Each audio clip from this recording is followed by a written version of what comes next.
Copyright 2015 by Samantha Price. All rights reserved. Chapter 1. Thy mercy, O Lord, is in the heavens, and thy faithfulness reacheth unto the clouds. Psalm chapter 36.5. Yours was a lovely wedding, Emma, and everyone enjoyed themselves so much, the elderly widow Eddie said as Emma sat down to the first widows' meeting after her marriage to Will Jacobson. Danka, Eddie. I'm glad I finally married him. I guess it was fast to marry someone just over a year after Levi died, but... Eddie's sister, Elsa May, who was sitting next to Emma, put her knitting down, reached out and grabbed her hand. There are no rules for things like that, Emma. No one can live your life for you. You just have to do what's best for you. Emma thought back to the first widows' meeting she'd ever gone to. It had been over a year ago. Her best friend Maureen, who had been a widow for some years, had invited her to the small group who met at least once a week. Elsa May and Eddie were sisters who were around 80 years of age, and the younger widows Silvie and Maureen were in their early 30s. Theirs was an informal gathering, much like a support group, where the ladies were free to speak their minds and share their concerns. Now what about you, Silvie? Surely you're next to marry? What's that nephew of ours up to? Eddie sipped hot tea from a white china teacup. I keep forgetting that Bailey is yours and Elsa May's nephew, Maureen said. Silvie beamed at the mention of Bailey, the handsome FBI agent who had fallen in love with her. If he keeps his word, he'll be coming to join the community in 3 months or sooner. He said he'd come even if he's not able to close the case. The widows all looked at each other in silence. They knew that it was unlikely that Bailey would solve the case anytime soon. After all, he had been working on the stolen art case for years. Emma and I had the idea that we should all help him figure it out, Silvie said. Oh, Silvie, I was only joking. I don't think it's a good idea because he'll feel that you think he's not capable, Emma said. Eddie made a sound, which meant she agreed with Emma. Men can be funny like that sometimes. They always like to be the one in control. They need to feel superior. Elsa May put her knitting down into her lap again. Unless we do it in a clever way. Like what? Silvie warmed her hands around a teacup. Don't know. We have to come up with a plan, Elsa May said as she picked up her needles and continued her knitting, one purl and one plain. What if we ask him if he wants us to help him? Maureen asked. The widows were silent for a while, then Silvie said, but what if he says no? I think the only thing we can do, unless someone comes up with a better suggestion, is to ask him straight out if he wants our help. He'd probably want all the help he can get, so the case is solved before he joins the community, Elsa May said. Bailey told me that thousands of paintings all over the world have been stolen, and a great many of them are never found. He said that only 1 in 10 stolen paintings is ever found. He'd have to expect that the case might never be solved, Eddie said. The numbers are against him. Elsa May said, he might think that the numbers are against him, but not when he's got God to help him. We've nothing to lose by asking Bailey if he wants our help. You ask him, Silvie, in your next letter to him. Silvie smiled, put her teacup back down on the saucer which was balanced on her knees and said, he's coming here next week.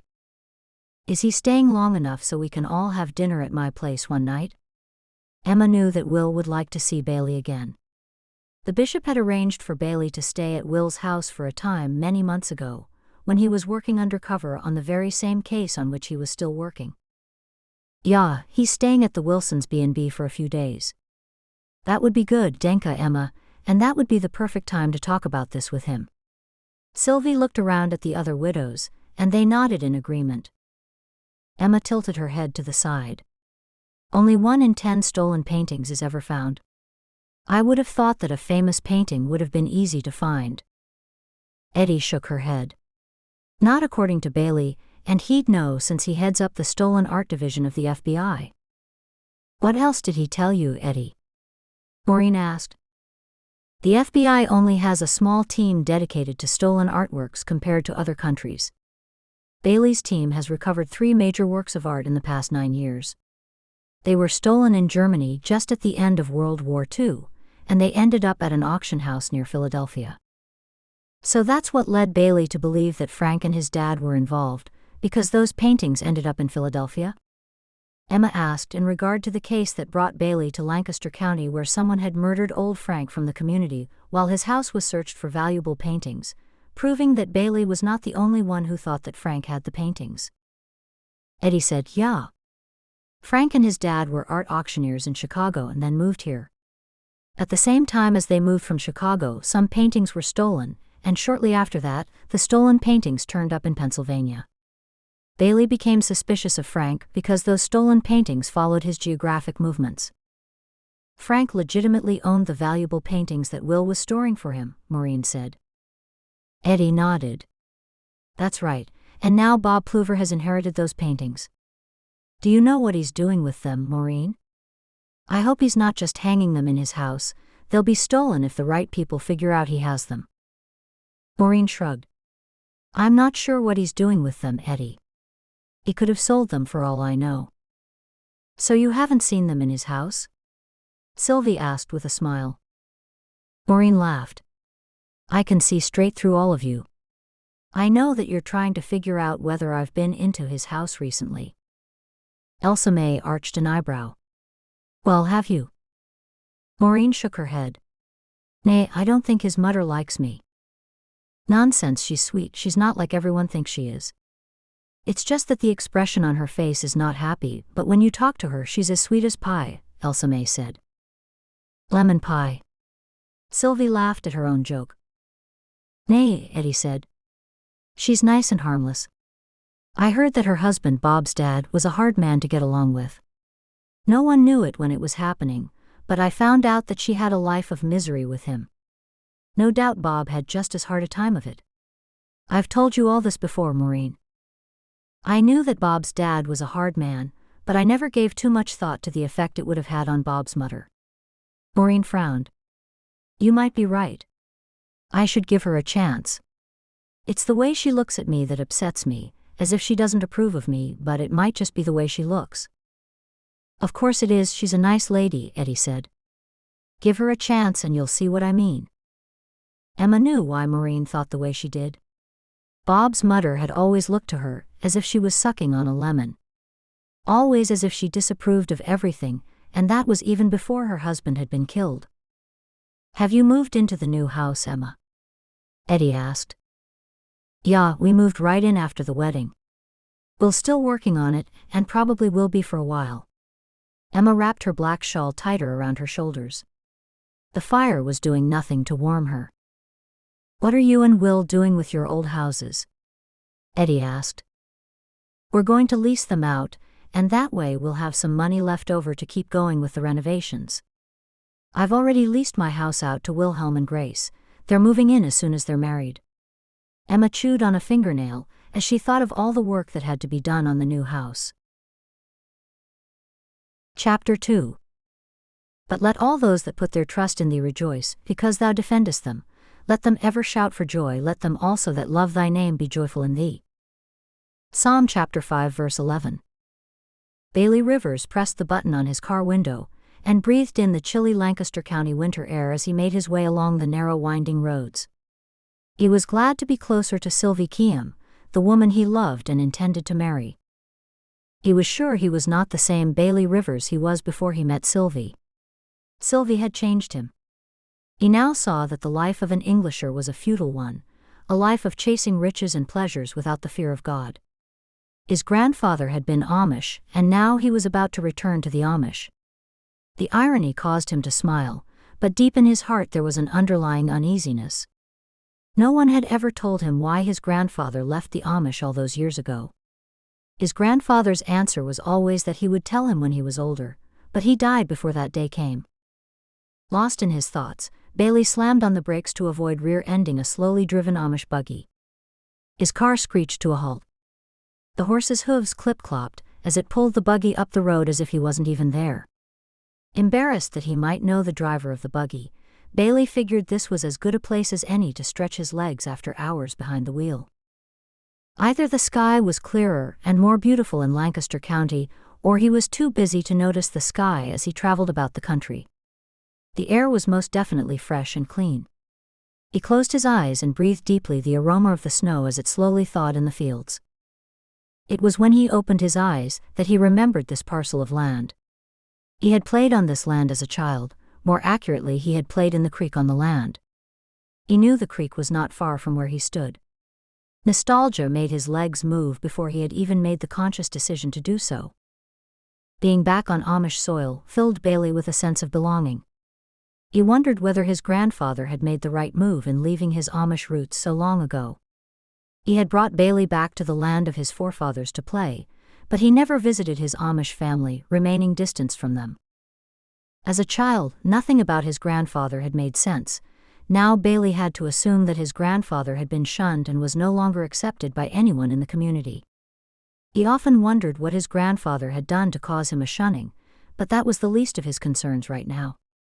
For now, the sole thing on Bailey's mind was his decision to return to the Amish and marry Silvie, his one true love. He'd been in love many times before and was not lacking in the attention of women, but Silvie was different from all the other women he had never known. There was something sweet and wholesome about Silvie, something that brought about deep urges within him to protect her and keep her safe. As he stood on the slight rise of the land, looking down toward the icy creek, he wondered how the life of his children would be different from the life that he'd had. He had fond memories of spending time with his grandfather, but not so his father. His father was aloof and distant. Bailey often thought it was because he traveled a lot with work, but now, with his years of being a detective, he knew that there was something about his family life that did not add up. Rather than try to work things out, Bailey threw himself into his work, quickly rising up the ladder to gain a position with the FBI. Bailey did not know where or when it happened, but he knew he had witnessed a scene, a dark and grisly scene so horrific he could not bring himself to share it with another human being. His therapist questioned the fact that he had recurring nightmares and put it down to suppressed childhood memories. He stopped going to the therapist when his nightmares worsened. It was as if his nightmares were daring him to tell of their existence. Bailey shrugged his body, as if in doing so he was shaking off the demons of the past. The only thing that concerned Bailey at this point was how his nightmares and his inability to have a decent night's sleep might affect Silvie once they were married. It would be a tragic thing if he had to sleep in a separate room from the woman he loved. He would have to give her some reason for his nighttime terrors. In honor of Bailey's visit, all the widows were seated in Emma and Will's living room when Silvie and Bailey walked through the front door. "It's good to see you again, Bailey," Will said as he slapped him on the back. "Come into the warmth, everyone's in the living room." "Hello, aunts," Bailey said as he leaned over and gave Elsa May and then Eddie a hug. It was only as an adult that Bailey had met his elderly great-aunts, his grandfather's sisters.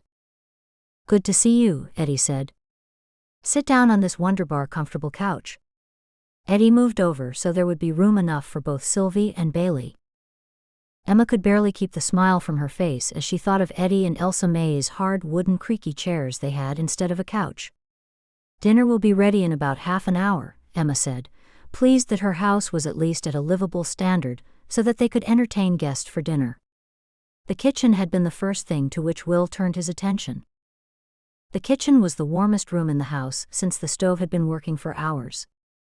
When they were all seated around the long dinner table, and after they had said their silent prayers, Eddie skillfully steered the conversation towards Bailey's case. "So Bailey, how are you getting along with the case you're working on?" Bailey took a forkful of corned beef off the plate that Will offered to him. "The same really, not much is happening." "Can you tell us more about it?" Will asked. Bailey gave a chuckle. "I can give you an overview, if I'm not going to bore anyone." Bailey looked at all the eager faces around the table. "Well, all right. I've been following a case from 1990, where an art gallery had a lot of valuable paintings stolen. The two men who broke in were dressed as policemen. It was in the early hours of the morning, and the two security guards on duty buzzed what they thought were two policemen into the building. Once they were inside, they immediately handcuffed the guards." "Go on," Will said. Bailey smiled, took a deep breath and continued, "After they had the guards under control, they took their time and got what they came for. Funny thing was that they picked certain paintings.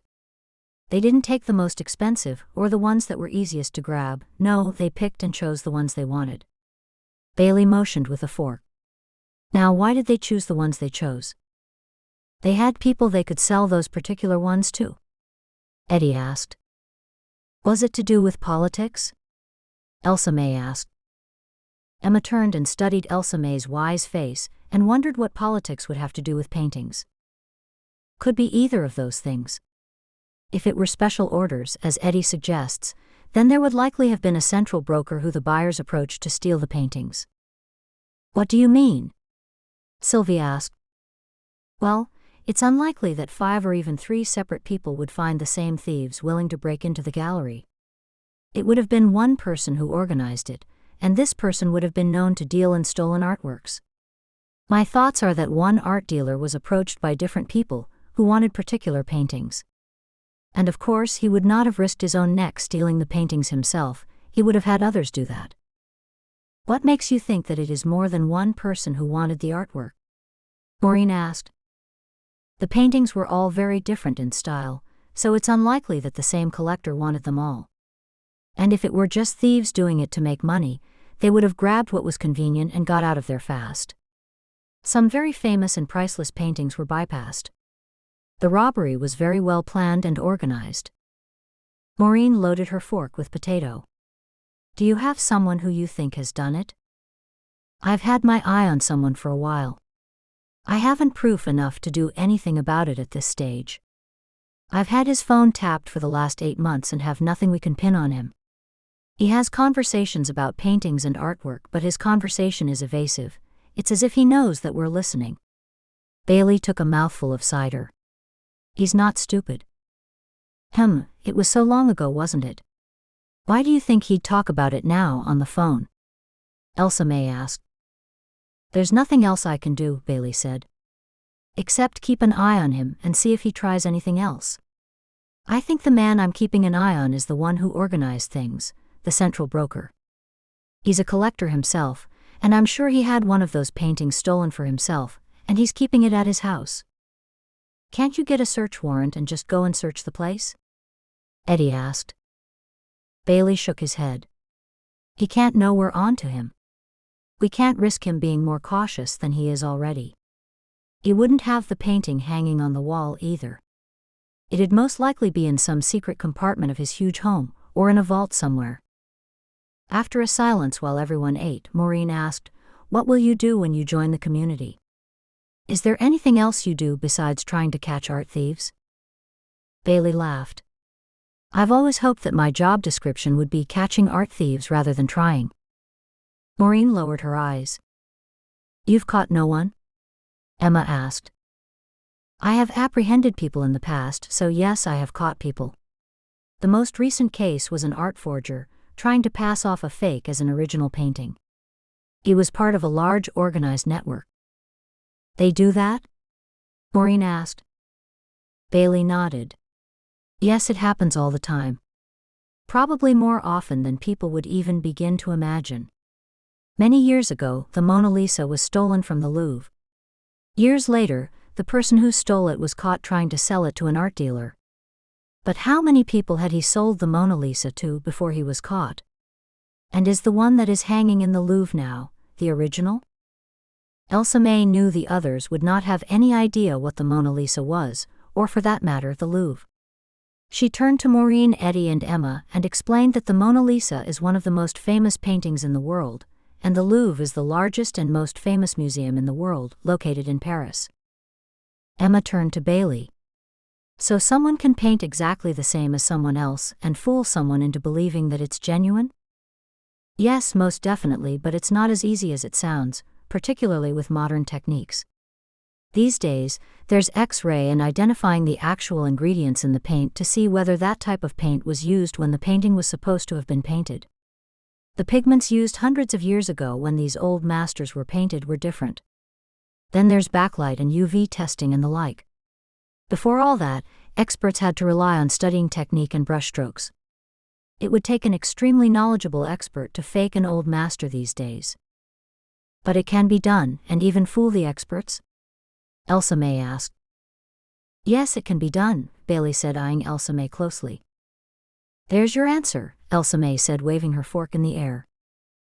Bailey frowned at Elsa May. Answer to what? Have a painting done of what you think the man you've been watching has got. then put it into an art auction. That man would have to wonder if he's got the original, or whether he's been passed a fake. Ah, so he'll think someone has double-crossed him. Bailey's face brightened. I like it. At the very least, he'd have to wonder. And if he has sold it to someone else, the person he sold it to will be none too happy. Bailey was silent for a moment before he spoke again. I could arrange huge publicity that the stolen artwork has been found. Yeah, and that should flush him out. Elsa May gave a sharp nod of her head. Can you have a painting done to fool people? You said it was difficult, Emma said. A smile twigged at the corners of Bailey's mouth. I've got the perfect man to do it. Only thing is, I'll have to get him out of jail first. I'm sure I'll be able to get him out. I'll get him a pardon for helping the FBI. How long would it take to paint such a painting? Silvie asked. Maybe 3 weeks, I'm guessing. Could be more. The widows smiled at each other. Their plan worked, their plan to help Bailey. What can we do to help?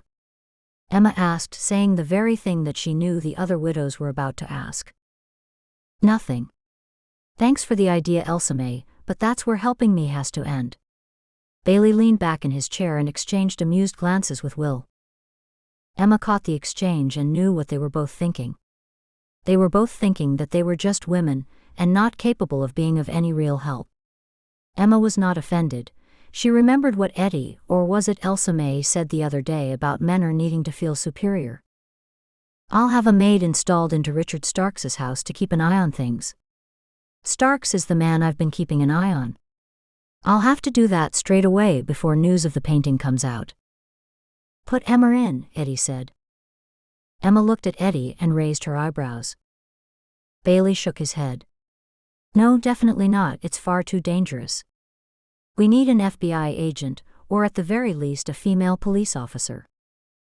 Maureen, who had been quiet for a while, said, what if the painting goes for sale at the same time and by the same owner of some other well-known paintings? Like the ones Bob inherited? Elsa May asked. Eddie nodded. Yeah. I like it, Maureen, you're a genius, but do we know if Bob wants to sell his paintings? Bailey asked. Eddie shrugged and looked at Maureen. What else would he do with them? I asked him about the paintings yesterday, and he said he intended to sell them. I guess if you put the fake painting with his paintings, it would look like a collector is offloading some paintings, wouldn't it? Great, I'll have a talk to Bob and see if he'll be in on it, Bailey said. Maureen was quick to add, he won't like talking to anyone, he's very private. I can keep him right out of it. It will be publicized as an anonymous art collector. I'll ask him and see if he'll speak to you about it, Maureen said. Bailey rubbed his hands together. Excellent. Chapter 3. For whatsoever is born of God overcometh the world, and this is the victory that overcometh the world, even our faith. 1 John chapter 5 verse 4. Once all their visitors left, Will and Emma stood in their kitchen cleaning and washing the dishes. That was our very first dinner with guests, Emma said. Yeah, it felt good, didn't it? Will stopped drying the dishes and looked at Emma. I'm very much in love with you, Mrs. Jacobson. Emma blushed and looked down into the hot dishwater. She was not used to being called Mrs. Jacobson, and she was not used to someone saying that they loved her. Even though she knew that her first husband had loved her very much, he never said so. She took a breath and looked up into his warm eyes. And I love you, Will. Emma had no idea why she'd had so many second thoughts about Will before they were married. I'm glad you aren't going to put yourself in danger by doing what Eddie suggested. It's madness to get involved in a thing such as that. Emma said nothing and continued to wash the dishes. She would have done what Eddie had suggested if Bailey had approved of it. Emma stopped what she was doing and looked up at him once more. He turned and smiled at her. She looked into his familiar deep brown eyes and knew that she was very much loved by this man. Emma did not have the heart to tell him that she would have gone to that man's house and pretended to be a maid if Bailey had allowed her. She remained silent, turning her attention back to the dirty dishes. Growler walked up to Will and yelled, smoothing against his legs and purring loudly. Look at him, Emma said. He's my cat and he's so fond of you. Will reached down and picked Growler up, and Growler stayed still staring into Will's face. Since we are married now, it makes him our cat. He likes me because I am his new dad. Wonderbar, you're a dad to a fat tabby cat. And what's going on here now? He's never let me pick him up. Will laughed. I guess I've got away with cats. Emma shook her head. Well, since you've got away with cats, or you're the cat's dad or whatever, you can feed him. Will put Growler down on the floor and got some meat out of the cold box. Do you think we should get another cat to keep him company? Will asked. Emma stopped washing the dishes and turned to Will. Nay, we don't even know if Growler would get on with another cat. Have you ever seen him with another cat? Will shook his head. We're mostly home all the time anyway. He's got us for company. Will remained silent. Emma was pretty certain she knew what that silence meant. Have you already got another cat then? Will looked up from feeding Growler. The Wilsons' cat just had 8 kittens. I said we'd take one of them. Will added quickly. They're all silver tabbies. Emma's shoulders drooped. She was right. What if we get a dog instead? Growler wouldn't like a dog, Emma. I'm sure he'd like another cat. They could run around and play together. I've never seen Growler run, he's too old. That's because he doesn't have another cat to play with. Emma knew the battle was already lost. She knew life would never be boring with Will. Okay, I guess we're getting another cat. Will remained crouched over Growler, stroking his long fur while he ate. Danka, Emma. You won't be sorry. I knew you would think it was a good idea. Will strode to the kitchen sink, lowered his head and kissed Emma on the cheek. Emma felt tingles run up and down her spine as she leaned back into him, smelling his familiar masculine scent. But her relaxation was short-lived. Smithy's coming tomorrow to help me patch the roof. A sudsy saucepan fell out of her hands, and Emma swung around to face him with her wet hands dripping all over the kitchen floor. What's wrong with the roof? Nothing to worry about. I knew from the start that it needed fixing in one small section. Emma breathed out the air that she was holding on to.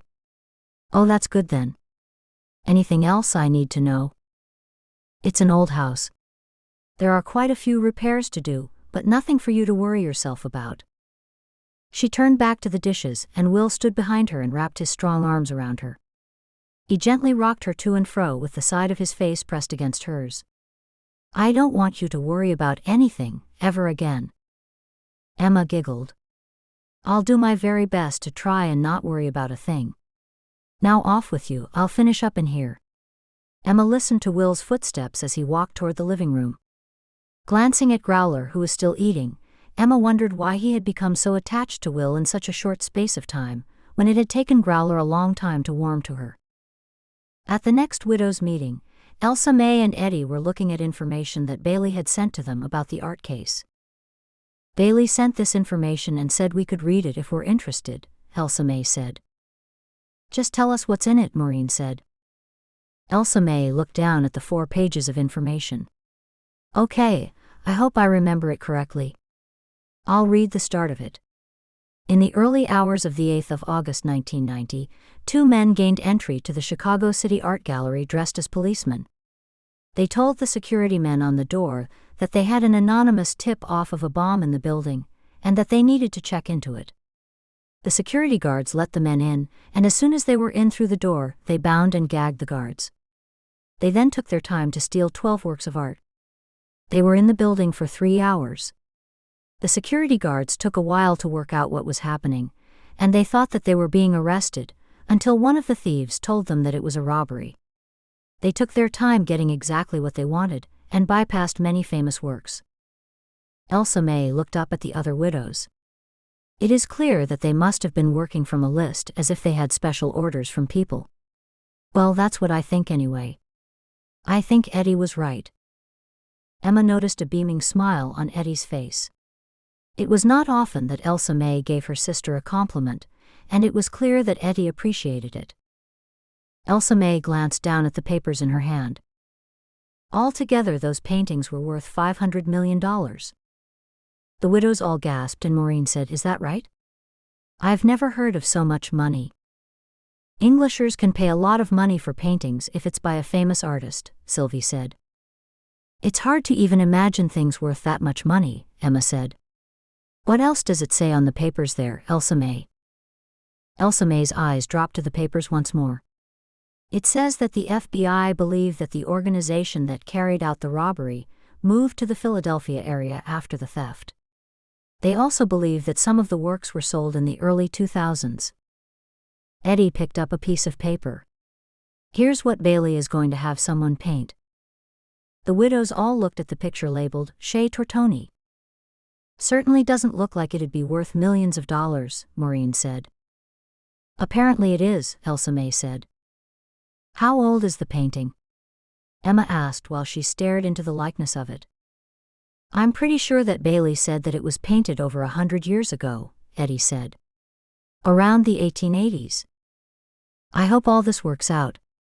"I hope it's not all for nothing," Silvie said when it was her turn to view the picture. "Things will work out, just you wait and see," Elsa May said. "Eddie and I have been praying for Bailey for some time." "You have?"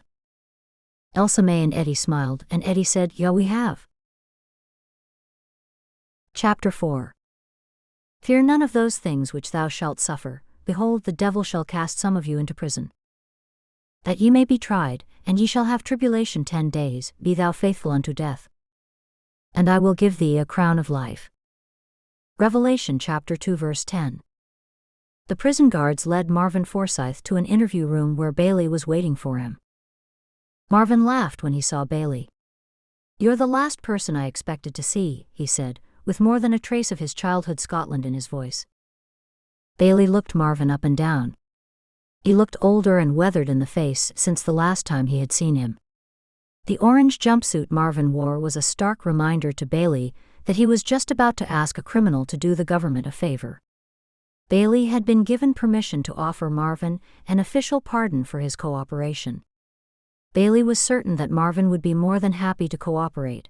If he were in the same circumstances, he would jump at the opportunity.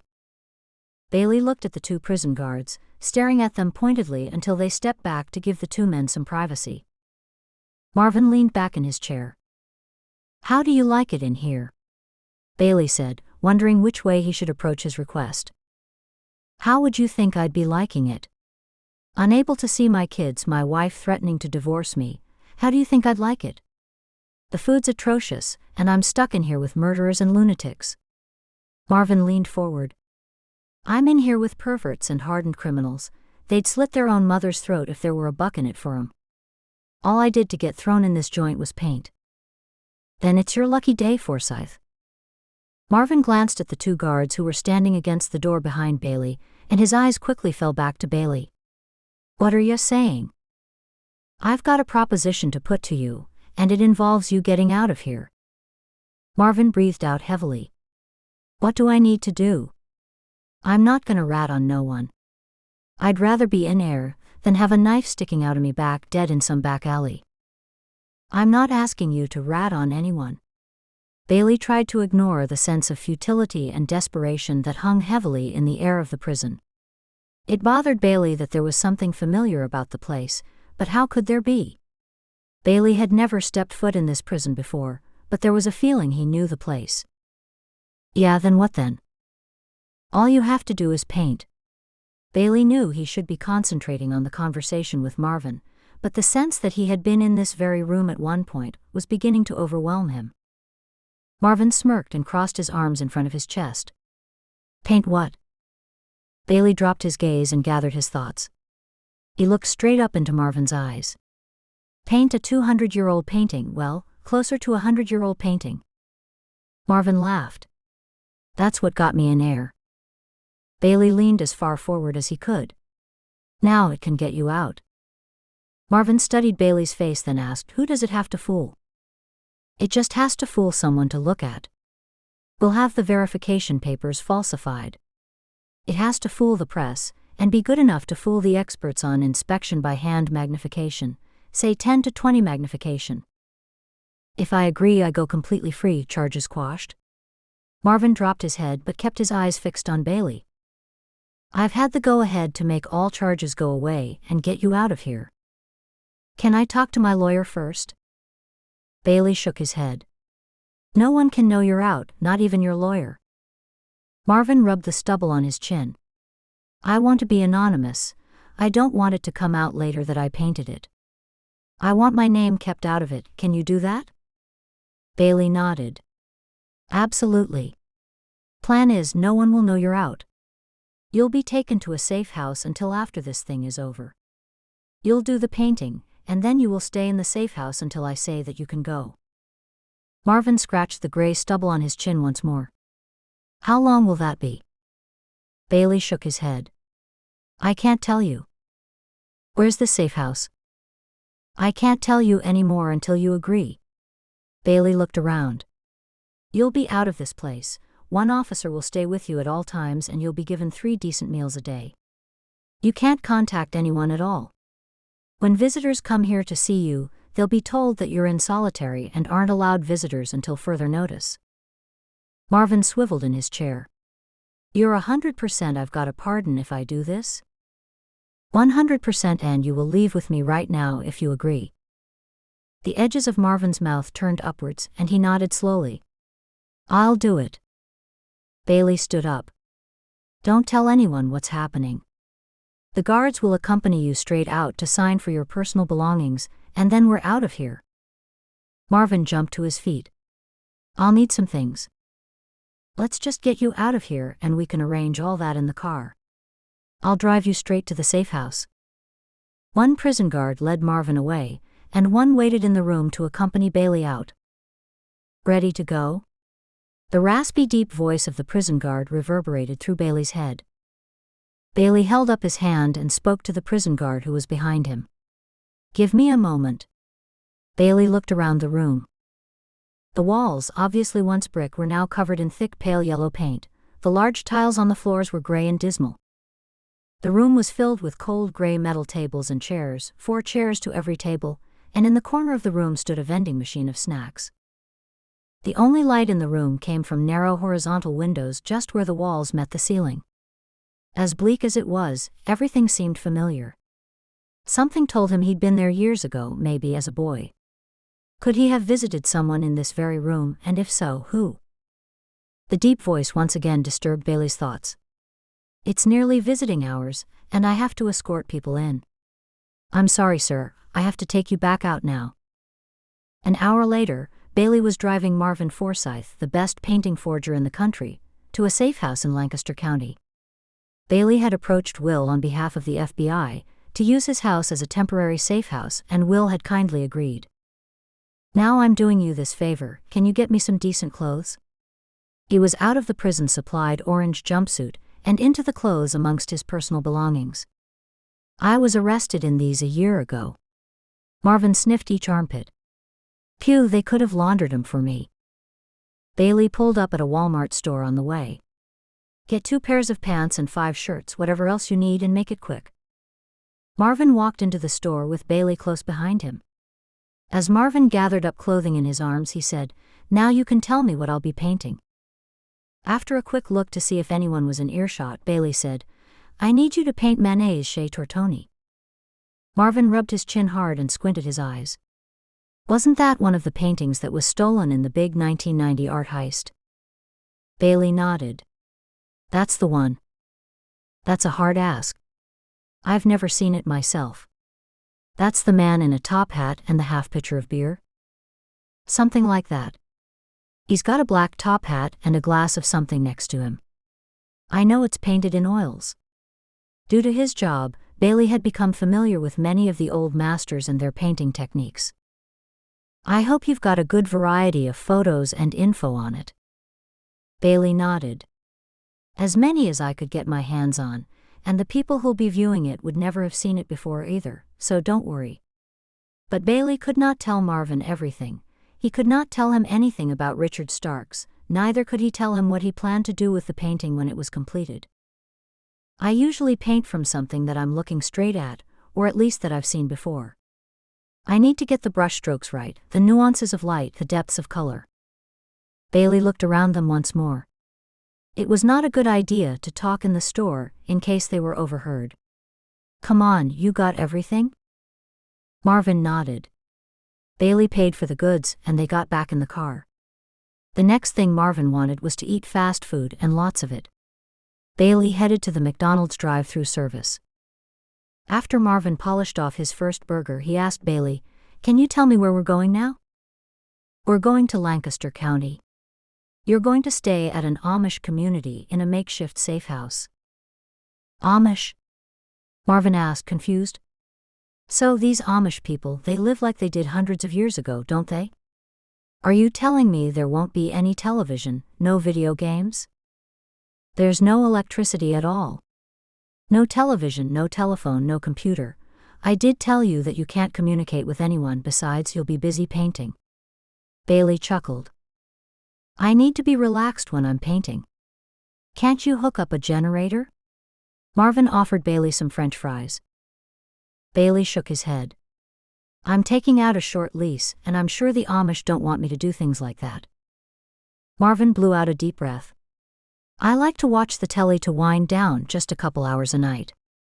Can't you arrange for me to have one?" Bailey shook his head. "Ah, I even had a telly in prison. I can take you back there." Marvin pressed his lips together, then took a mouthful of Pepsi. "Careful you don't spill that in my car."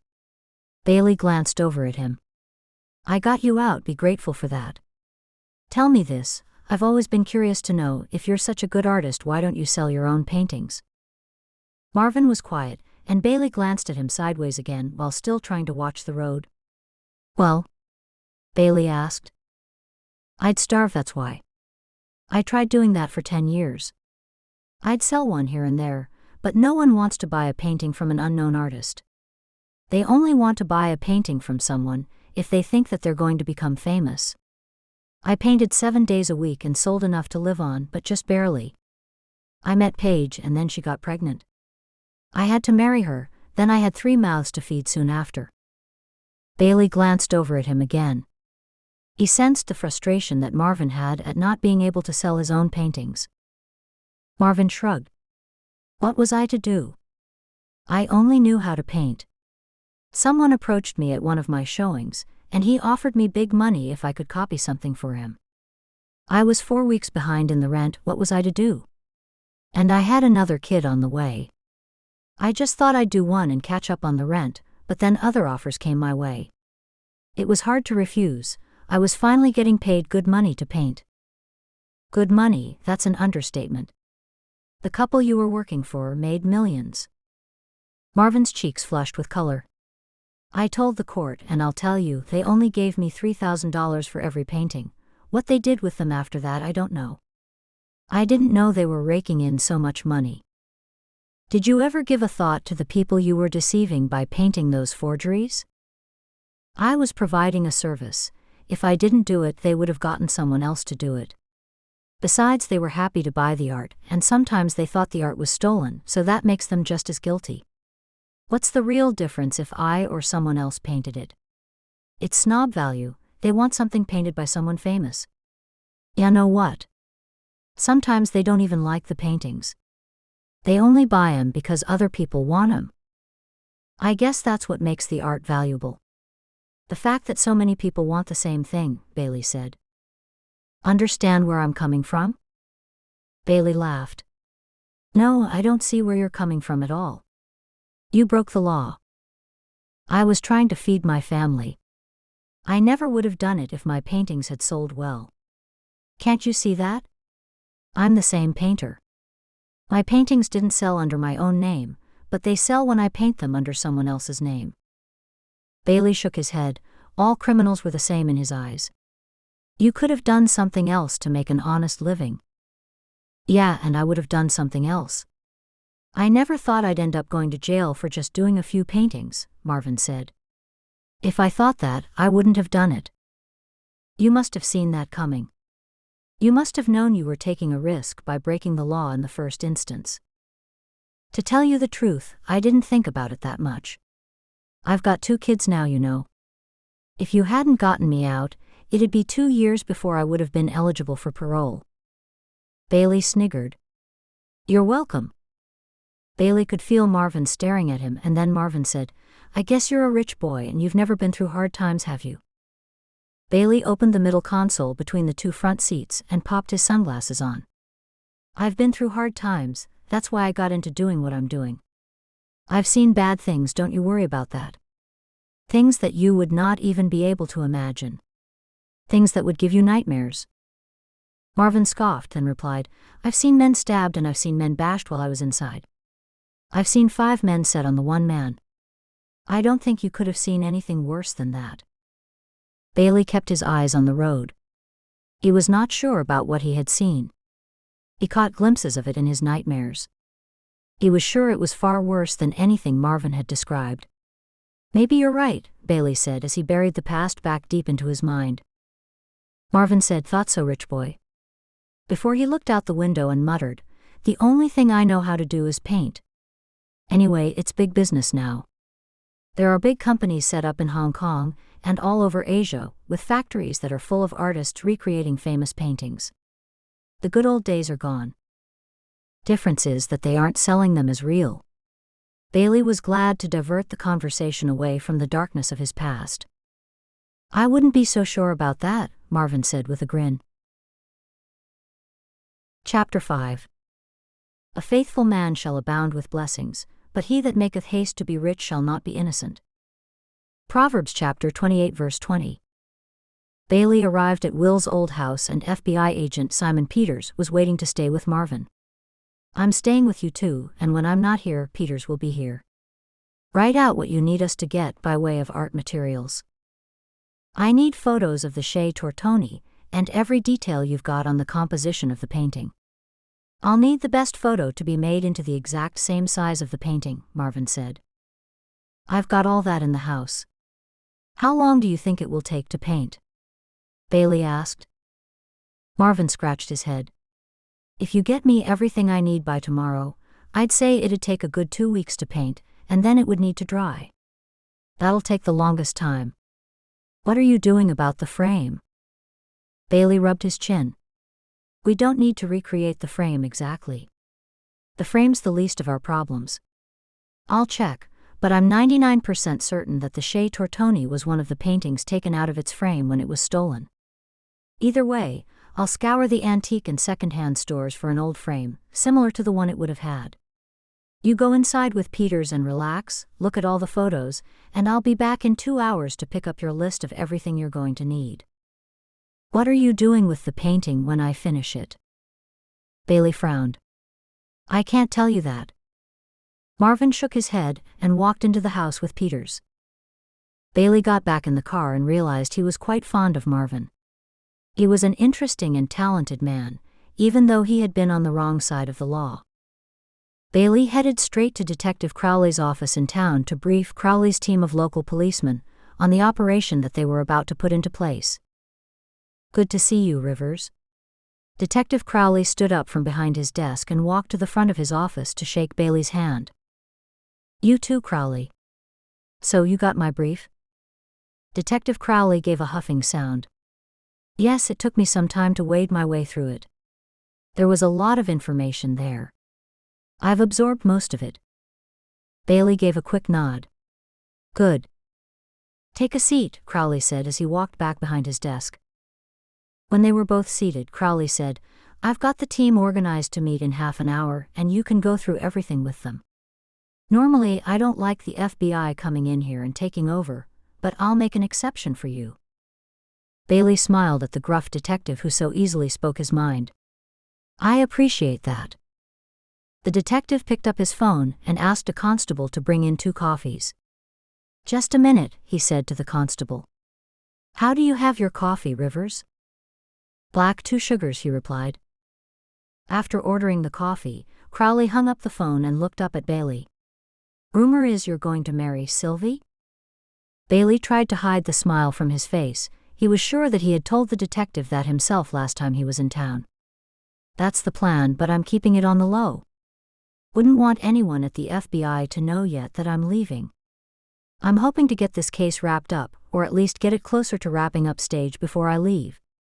Bailey lowered his voice. I've given Silvie a time frame.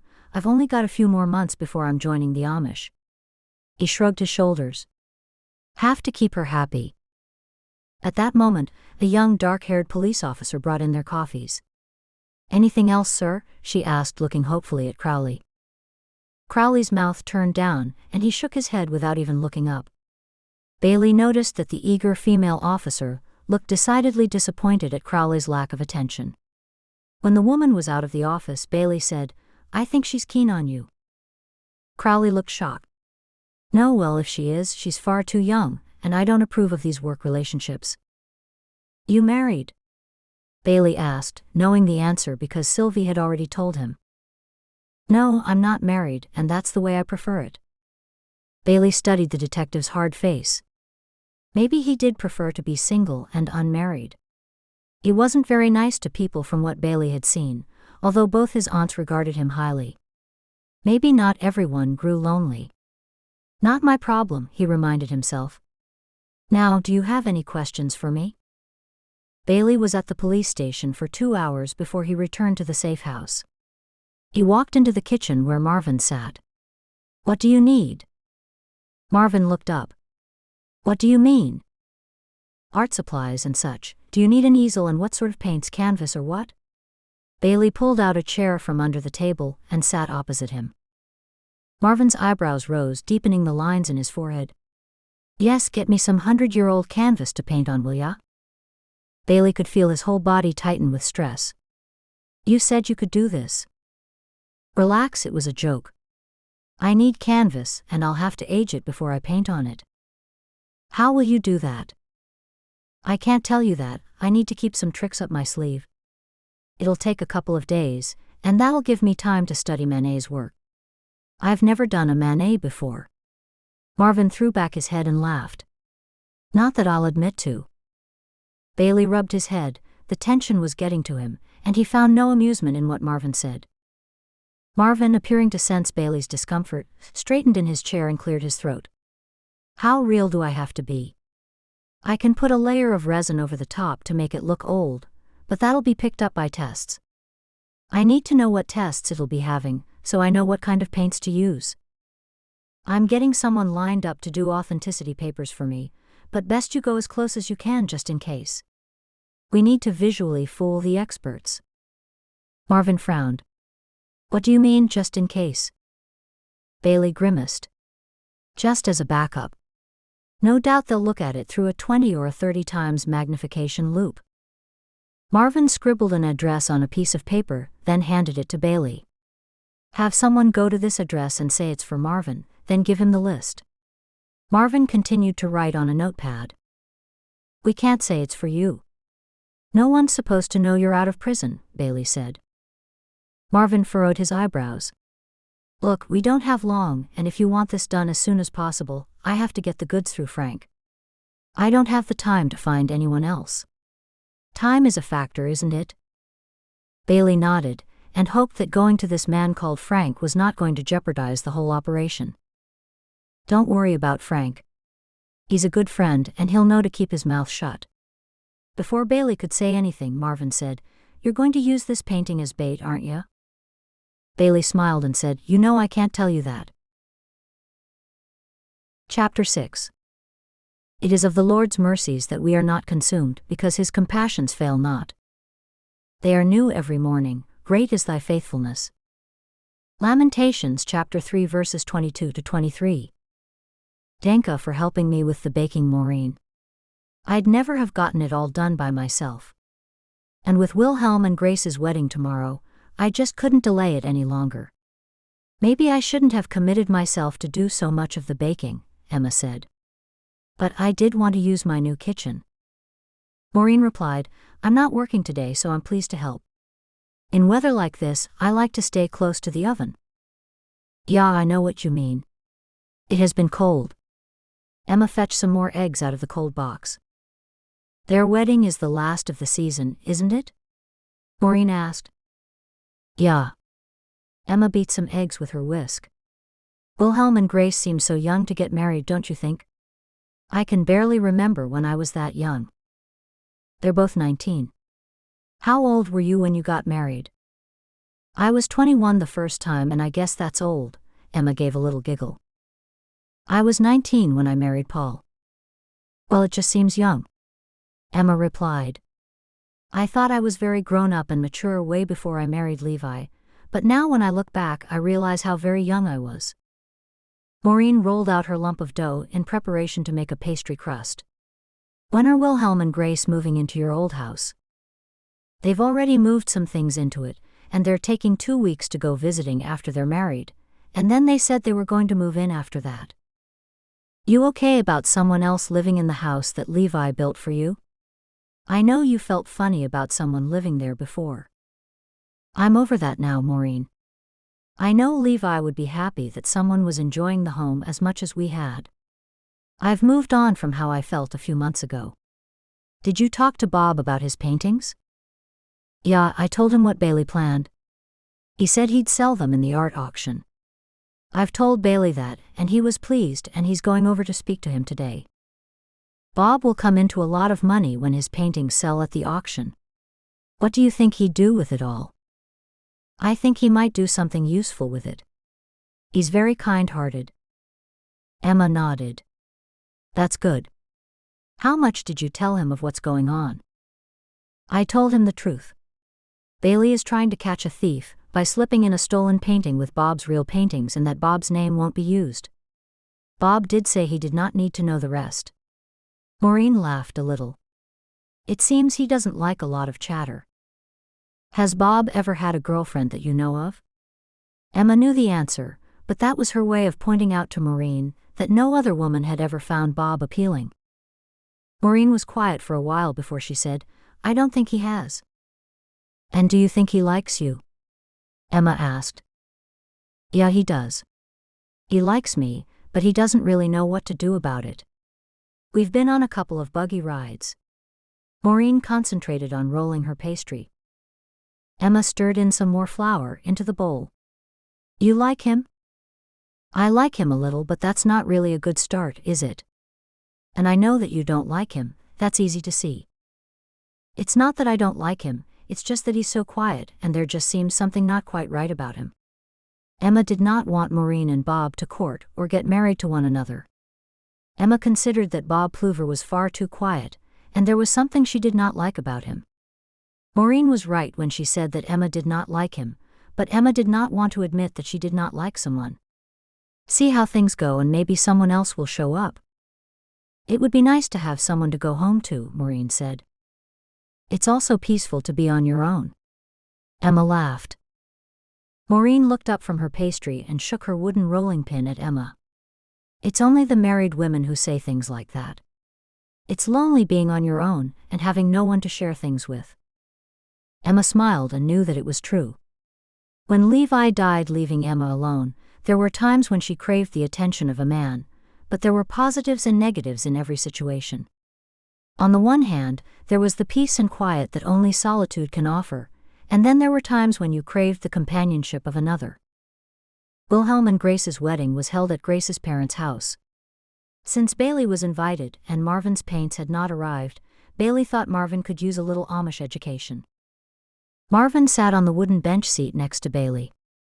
Before the service began, he turned to Bailey and whispered, I bet not many people get to see a real Amish wedding. Well, enjoy it because once your painting gear arrives, you'll be doing nothing but paint.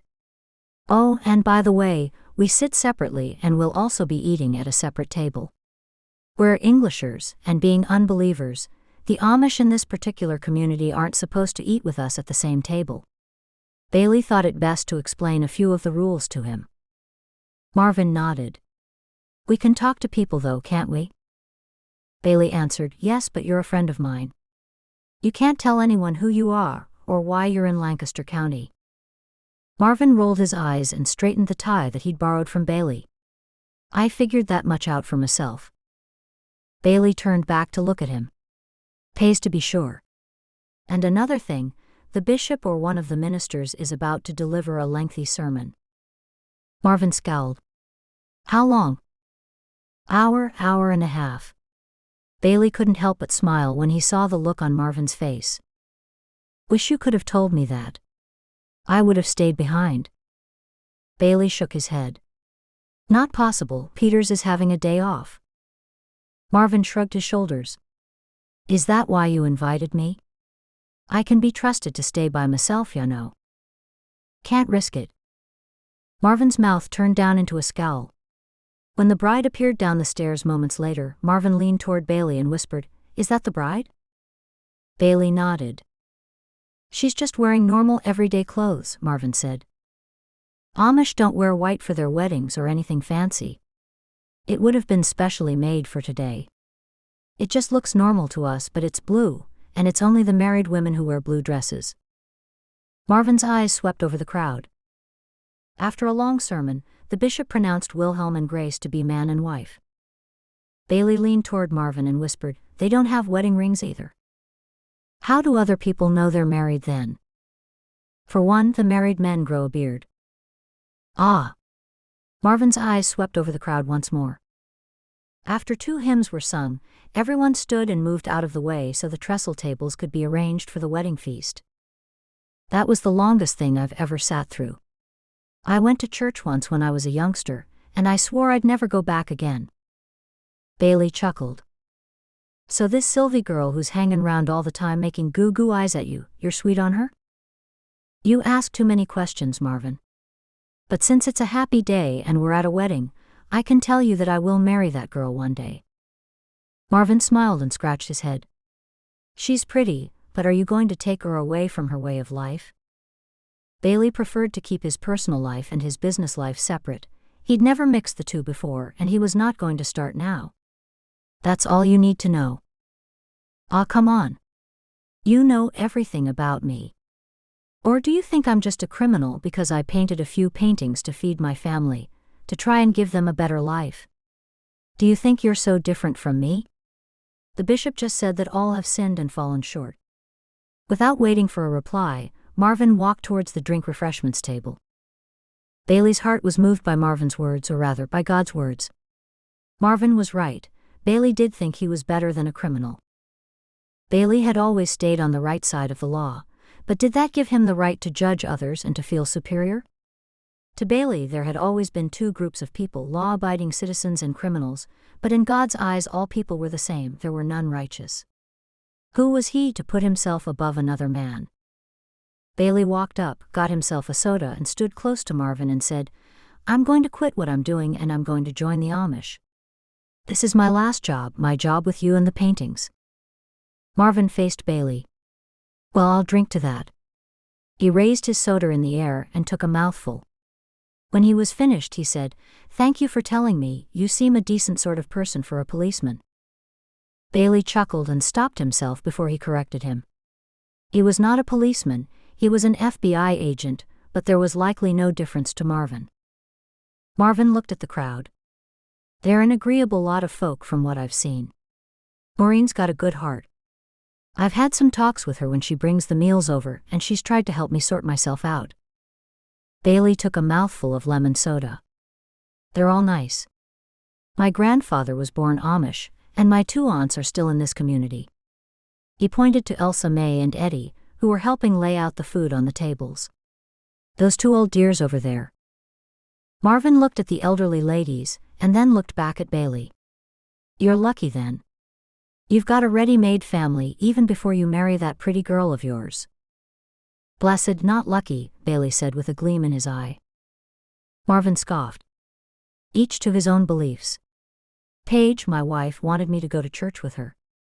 I refused, and she didn't go by herself. Go with her. It just might change your life and the life of your children. I just might, Marvin said before he took another mouthful of creamy soda.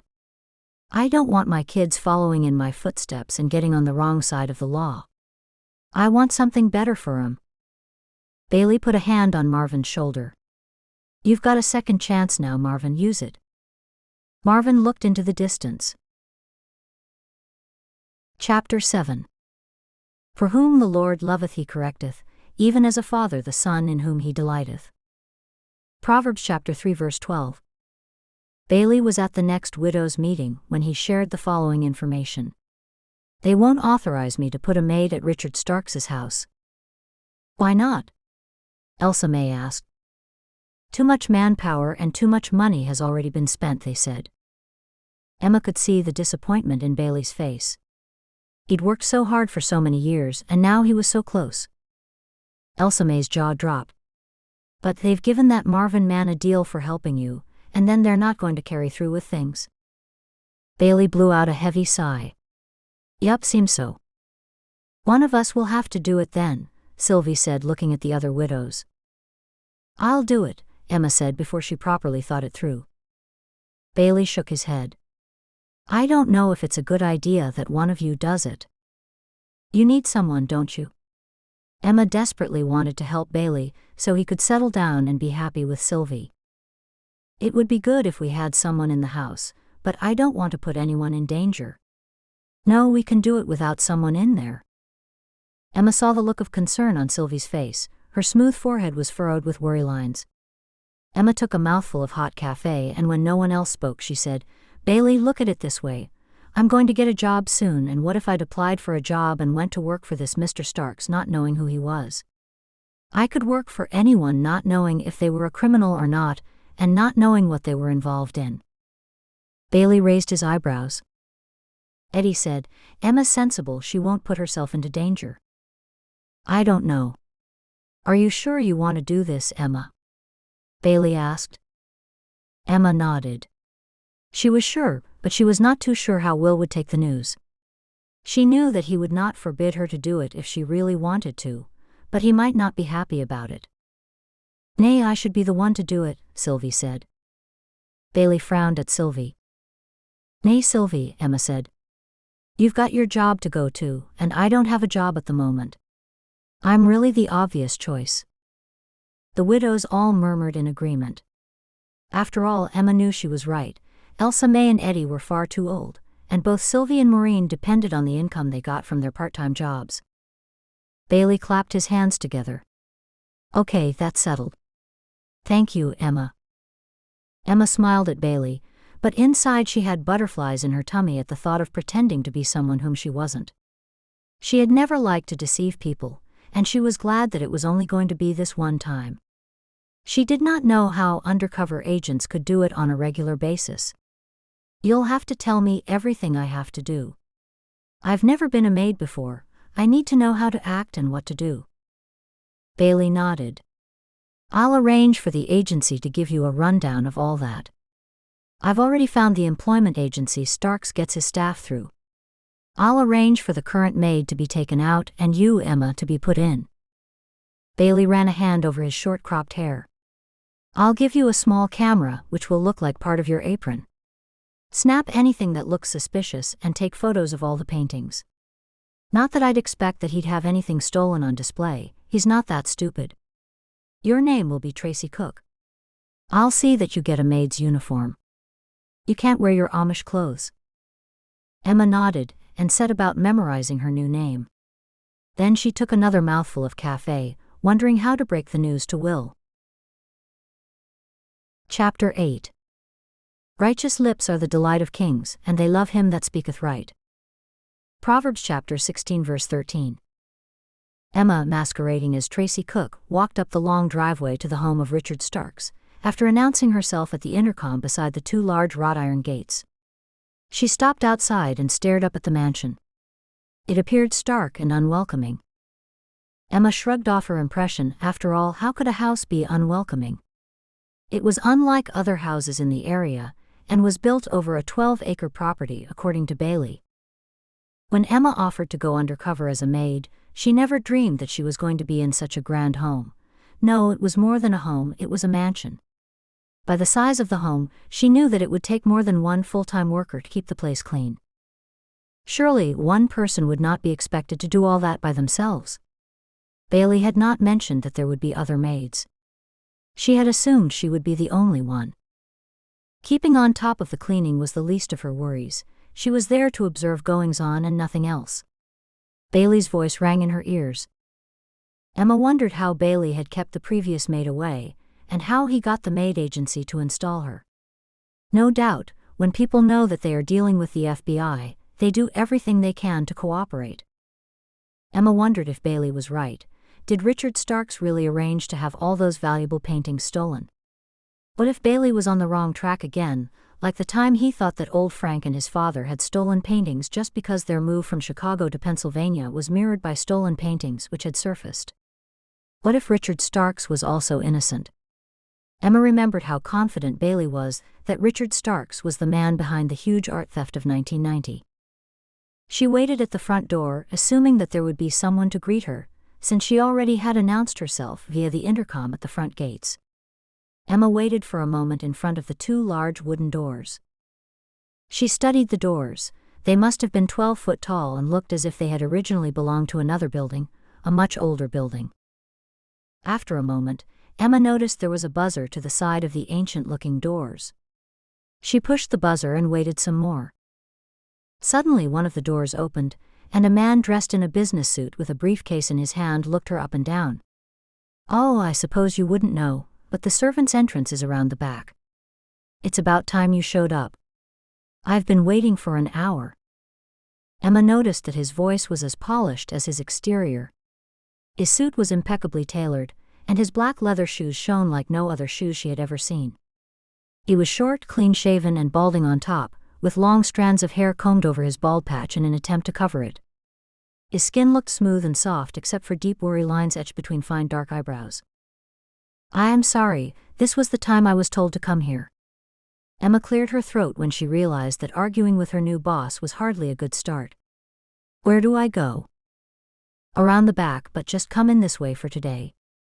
"It's all right, you weren't to know." A smile appeared on his face as he looked Emma up and down once more. "You don't look like a maid." Emma opened her mouth to speak, but she had no idea how she should reply. She looked down at what she was wearing. She did not know what a maid was supposed to look like, but Bailey should know, and it was he who had given her the clothes to wear. She looked back up at him and shrugged. "Doesn't matter. Come inside." He stepped aside for Emma to enter. "I do have a butler, Mr. Brighton, but he's away today. He'll be back tomorrow, and he can show you what you need to do." "The maid I had just left. The agency suggested you. You won't let me down, will you?" "Of course not." Emma looked down at his shiny brown leather briefcase. "Are you off to work?" He frowned at her question and ignored it. "I'll show you quickly where everything is since Brighton thought he deserved the day off." "Show me your hands." Emma wondered whether she had heard correctly. She hesitated, then put out her hands, palms up. He turned one hand over. "Good. I'm glad to see you don't have those awful long fake nails. The agency is finally listening to me. Ladies can't clean with those long nails, they scratch my highly polished antique furniture." Emma nodded. "Where do you want me to start?" She looked around the foyer to see that it was even bigger than it looked from the outside. "To be perfectly frank with you, I don't know where my last maid was up to. She used to go from one end of the house to the other, and then start over again. What she did every day was clean the kitchen and the two main bathrooms and my bedroom. My bedroom is the last room at the end of the corridor up the first flight of stairs." "Got it? Dust it and vacuum and make the bed." Emma nodded, hoping she could remember everything and find all the cleaning equipment. "Where shall I find the—" "You'll find all the things you need in the room next to the kitchen. Since you won't have much to do today, you can cook me lunch. You look like you know how to cook." Emma smiled. "Yes, I can cook. I'll be back at 1 p.m. sharp. Lunch should be on the table waiting for me when I arrive." He stared at her curiously for a moment. "Miss Cook, you have a strange accent. Where are you from?" "Just from around these parts. My parents were foreign." Her answer appeared to satisfy his curiosity. As soon as he'd rattled off his long list and advised her to touch nothing that did not concern her, he left the house. She heard the hum of a car's engine, and then she made her way to the window. She watched him drive the low, sleek black car up the winding driveway and through the huge gates that opened as he neared them. Surely, he hadn't left a new maid home alone in his house with all his precious objects and antiques. Emma looked around at all the decorative items. She looked up at the lights, which were massive arrangements dotted with crystal-cut glass. Emma had seen smaller chandeliers than these at one of the antique shops in town. She remembered Bailey's words that she was solely there to observe, and Emma knew that if she did not do a good job, then Richard Starks would not keep her employed. After gathering up cleaning equipment, she made her way to his bedroom. As Emma made the bed, she saw a book lying on the dresser. She picked it up. It was an art auction booklet, a glossy book full of paintings, and they were to be auctioned on the 14th of February, just weeks away. Emma leafed through and looked at the paintings, and wondered if Richard Starks might be planning another robbery at the auction house. She noticed a piece of paper fall out of the catalogue, and it landed gracefully onto the floor. Emma crouched down, picked it up and read it. Starkey. I want the one on page 59, and the one on page 72. I'll pay 2 if you get both, and half each if you only get one of them. Blowfish. Emma's heart beat wildly. This was an order from someone named Blowfish to her new boss, and he was asking for paintings. Did he mean he'd pay $2 million for the 2 paintings? And was the half $500,000? Emma placed the note down on the nightstand, and took the photo with her tiny hidden camera just as Bailey had instructed her to. She placed the note inside the book, then photographed the cover of the catalog. Emma finished cleaning his room and went back downstairs. She looked at the clock on the wall of the kitchen. Mr. Starks would be home in an hour. She'd have to start on his meal. Mr. Starks came back home right on time at 1 sharp. Something smells good, he said as he walked into the kitchen. Thank you. I hope you'll like it. Emma served the food onto a plate, and then brought it to the table in the kitchen. I didn't know if you would be having it in here, or in the dining room. I only use the dining room when I've got guests. Ah, my favorite, steak and potatoes with beans. Emma smiled at his approval, and figured that was his favorite, since there was barely anything else in the refrigerator. I'll keep on with the cleaning then, Emma said, and left him to eat since he did not reply. When she had just walked out of the room, his phone rang. She stayed around the hall pretending to dust so she would still be in earshot. I told you I'm not convinced. I'm going to meet him. Then there was a long pause before he spoke again. Yes, he wants to meet tonight, but I have too much to think about. He wants those 2 paintings, and now he says he wants another one. I'm not sure if we can pull it off this time. His voice suddenly went softer, and she had to strain to hear what he said. He's made us an offer, but I don't think he's offering near enough for the risk involved. Unless he's prepared to up his offer, we'll have to move on to someone else. Mr. Stark spoke again. That's right. I guess it all depends on what he's prepared to pay. Another long pause, and then he said, I'll think about it and let you know a little later. Anyway, we're meeting up with him tomorrow night. Talk to you later, Buzz. Buzz. She wasn't sure who Buzz was, perhaps an accomplice? She'd have to remember that name to tell Bailey that afternoon. She hurried away from the wall, on the off chance that he would come around the corner. She thought about the conversation and what little she could gather from his words. It was clear that someone had offered him a lot of money to steal something from the auction house, but Richard Starks was not happy with the price the person was willing to pay. She also found out that they were meeting with him tomorrow night. Chapter 9. He that getteth wisdom loveth his own soul, he that keepeth understanding shall find good. Proverbs chapter 19 verse 8. While Richard Starks was talking on the phone, the doorbell sounded. An older gentleman stood on the doorstep, holding a box in his hands. Good afternoon. I was wondering if you could see that Mr. Richard Starks gets this. Emma took the box from his hands. Certainly, I'll see that he gets it. Thank you, miss. It is extremely important that he doesn't disregard the contents. You be sure to tell him that, will you? She nodded slightly. I will pass it along. When Emma closed the door, she stared at the box. She wanted to open it prior to giving it to him, but she knew that that would not go over well. Instead, she walked back into the kitchen. He looked up expectantly. You received a package, sir. She handed the box to him. He glanced down at it, but did not open it. She didn't know why she was so surprised. The man who dropped it off said that you should not disregard what's inside. Thank you, Miss Cook. She hesitated to leave, until he looked up and cocked an eyebrow. You may go. She nodded. upset that she didn't get a chance to see what was inside. She went back to her vacuuming. Emma found it hard to merely observe. She wanted to do something more, but there was nothing she could do. At least she had found that note hidden in the book. She glanced up and looked through the opening of the kitchen walkway, where she could see him sitting. She would wait until he left and then see if he left the package behind. When she heard the low hum of the car, she raced to the window and saw the large iron gate swing open. She went back to the kitchen and glanced around. She did not see the box. She took a deep breath and set about cleaning the kitchen and washing the dishes. When Emma was satisfied with the cleanliness of the kitchen, she wandered about to see what else she might be able to clean before the day ended. When Emma reached the edge of the dining room, something caught her attention. She looked closer and saw that it was an old fancy key. Maybe it had fallen out of the box. Did that old man deliver him a key? But why? She didn't know if it fell out of the box, or if it had always been there. She picked up the key and carefully studied it.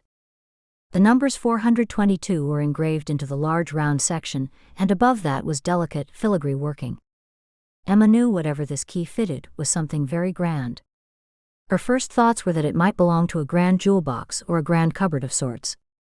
She slipped the key into her pocket and went about her work. Half an hour later, she saw the postman delivering mail to the box near the front gate. Surely that would be the job of a maid to bring in the mail. Emma walked out of the front door and headed straight to the mailbox. She opened it up, revealing the stack of envelopes. She took them back into the house and leafed through the pile. Bills, bills, bills, she said aloud, flipping through the stack. Her hands stopped at an envelope that looked appealing. She held it up to the light and saw that there was a lot of writing inside. Looking for something? She jumped when she heard the gruff voice. It was Mr. Starks. Her heart pounded as he snatched the envelope from her hand. She hadn't even heard him come in. I'm waiting for an answer. He looked down at the letter and then stuck it with the rest of his mail. I was just admiring the handwriting, she heard herself babble. It seemed lame, but she was stumped. I thought that you had gone. I just collected the mail for you. Isn't that part of the maid's job? He said, turning from her. I'm sorry, I thought you drove away. Emma chewed on a fingernail, as she always did when she was nervous. You saw Trevor, the man who looks after my cars, taking my car in for servicing. Oh, I would have checked with you before collecting your mail if I knew you were still here. Trevor. Emma had not seen anyone else in or near the house. Where had this Trevor person come from? There were no cars outside, so he couldn't have come by car. Had he been there that morning? Was there a secret section to the house of which she knew nothing? He turned back to face her directly. So you thought instead that you would sit down and read my mail? I was not reading your mail. The agency told me that I'm entitled to a 45-minute break in the middle of the day, and I was just beginning my break now. I'm sorry I looked at your mail, but I was not doing anything wrong on purpose. I see. That's quite all right. I suppose you're entitled to a break. He clutched his letters to his chest. I don't like anyone looking at my mail. He glared at her until she nodded. I'm sorry, it won't happen again. He waved his hand in the air. Very well. Help yourself to whatever you want in the kitchen, if you didn't bring anything with you to eat. The kitchen is always well stocked. Thank you. He left Emma just inside the front door and walked into the kitchen. Emma's heart was still pounding at the close call she'd had. She was pretty sure that she had evaded his suspicion, but she should never have looked so closely at his mail. But then again, she was sure that he had left the house. Emma knew he was in the kitchen. She wanted to keep away from him, but at the same time she was hungry, so took him up on his offer. As she walked into the kitchen, she said, I'll take you up on your offer and make myself a sandwich. Mr. Starks was on hands and knees. Emma knew he was looking for the key that she had found. Miss Cook, have you been a maid for long? Yes, I have, she replied to the crouched figure on the floor. I don't wish to be spoken to. I have enough friends, and certainly don't need any more. I don't need to know what you're having for lunch, or that you've got problems with your boyfriend, or that you're having a bad hair day, got it? Emma nodded, turned and opened the fridge. She should have realized that he would not want a maid to be talkative. That's 2 mistakes she'd made on her first day. The first was looking at his mail, and the next was speaking to him. She'd have to try harder to be a better maid, if she was going to help Bailey. "You didn't see," he began. As he frantically searched the dining room, she had an idea what he was on the lookout for. "Yes," she asked. He opened his mouth but then quickly shut it. "Never mind. I'm sure you didn't. I might have left it in my office. Do you want me to help you look for something?" Emma hoped that he would say yes, because that would be a perfect opportunity for her to have a better look around the house. Even though Bailey had told her not to snoop, the temptation to do so was overwhelming. Not because of her curious nature, but because she wanted to help Bailey and get this whole thing over with as soon as possible. Mr. Starks seemed to think about her offer to help for a moment, and then shook his head. "No. I'm sure I left it in my office." Before he left the kitchen, he turned back to her. "I'm sure that I can trust you not to look at any more of my mail." She nodded, of course. She smiled as nicely as she could to him. He walked back up the stairs. Emma wondered what was up the stairs. Is that where he had the painting hidden, somewhere upstairs? Emma felt the key in the pocket of her maid's uniform. It was still there. She nearly took it out to look at it, but then remembered Bailey had mentioned that Starks might have surveillance cameras installed in the house. By the way Mr. Starks had searched for the key, it was obvious that it was for something important. Chapter 10. And why beholdest thou the mote that is in thy brother's eye, but considerest not the beam that is in thine own eye? Matthew chapter 7 verse 3. When Emma's first day at the Starks' house was over, she waited for Bailey to collect her from town as per their arrangement. Emma was not brave enough to tell Bailey that she had been caught looking at the mail. A professional agent or police officer would not have been so silly as to get caught doing such a thing. She got in his car and waited until they were just past town and said, "Bailey, he dropped a key onto the floor." He didn't know, he dropped it and he was looking for it everywhere. "I've got it here in my pocket." Emma pulled the key out and showed it to Bailey. No, Emma. I distinctly said to you to not do anything. You are only there to observe goings-on. You'll have to take that key back tomorrow. Tell him that you found it on the floor, popped it in your pocket and forgot to mention it to him." Emma's eyes fell to the key. She was sure she had done the right thing, and thought it might open a secret door to where the painting might be hidden.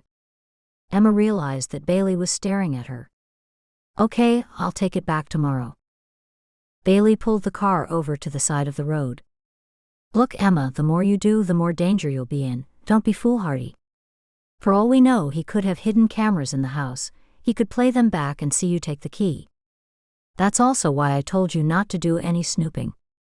I just need you to be there to see comings and goings. Will would kill me if anything happened to you.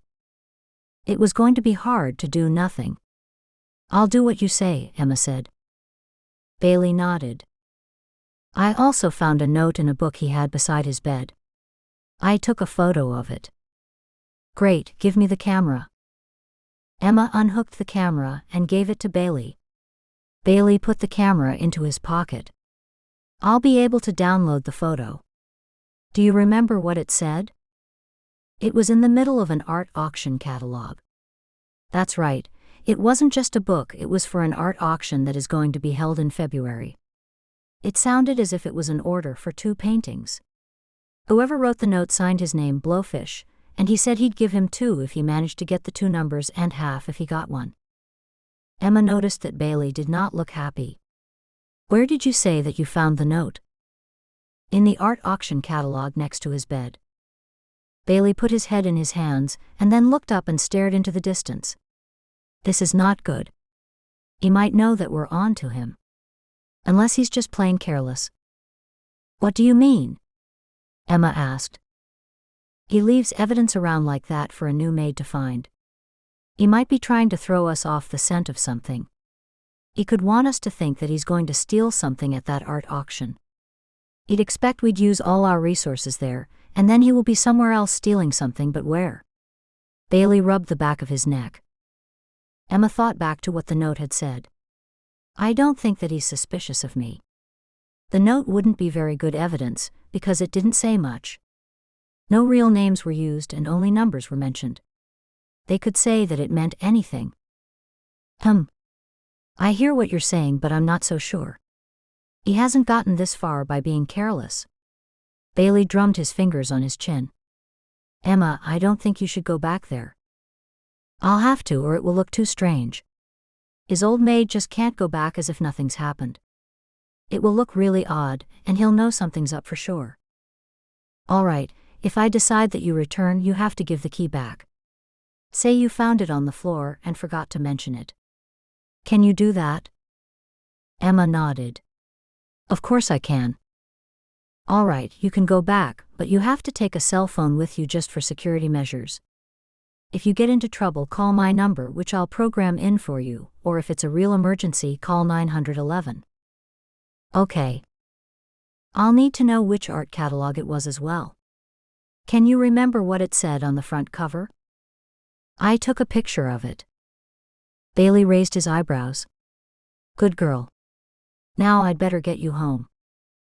Then Mr. Starks got a phone call from someone called Buzz. Mr. Starks is meeting with some people tomorrow night, and it sounded like Buzz and Mr. Starks were trying to get someone to pay more for something. Thanks, Emma. I know, we've got it all on tape, and Crowley's men are tailing him wherever he goes. Bailey drove Emma home. As they pulled up in the car, Emma was pleased to see Will's large frame forming a silhouette in the doorway with the gas lights burning brightly behind him. Will strode to the car and ducked his head in to speak to Bailey. Danka for bringing Emma home, Bailey. As Bailey drove back up the driveway, Will put a strong arm around Emma's shoulders and walked her inside. Are you all right, Emma? You don't have to do this, you know. I know I don't, and I'm all right. I'm helping Bailey and Silvie. Will stared at Emma. What's that look for? You have to think of yourself for once, Emma. I don't want to stop you doing things, but I need you to be safe. I don't know what I'd do if I ever lost you. Emma's heart melted at his words. She wanted to be safe for him, so he would never feel the pain of loss that she had felt. These people are suspected thieves, not murderers. Bailey would never let me do this if he thought for a moment that my life would be in danger. Well, come on. Get into your normal clothes unless you want to give the house a quick clean first. Emma laughed as she looked down at her black and white maid's uniform. I don't know what we'd say to the bishop if he turned up here right now, Will said, shaking his head. Emma could hear the hint of disapproval in Will's voice. He was an understanding and supportive husband, but Emma knew that he hated doing anything that would go against the Orning. Even though a great many Amish have outside jobs and even work for Englishers, Emma did not know of one Amish person who would have done what she did that day. I'll go and change. I'll serve the dinner, don't be too long. I don't want it to get cold.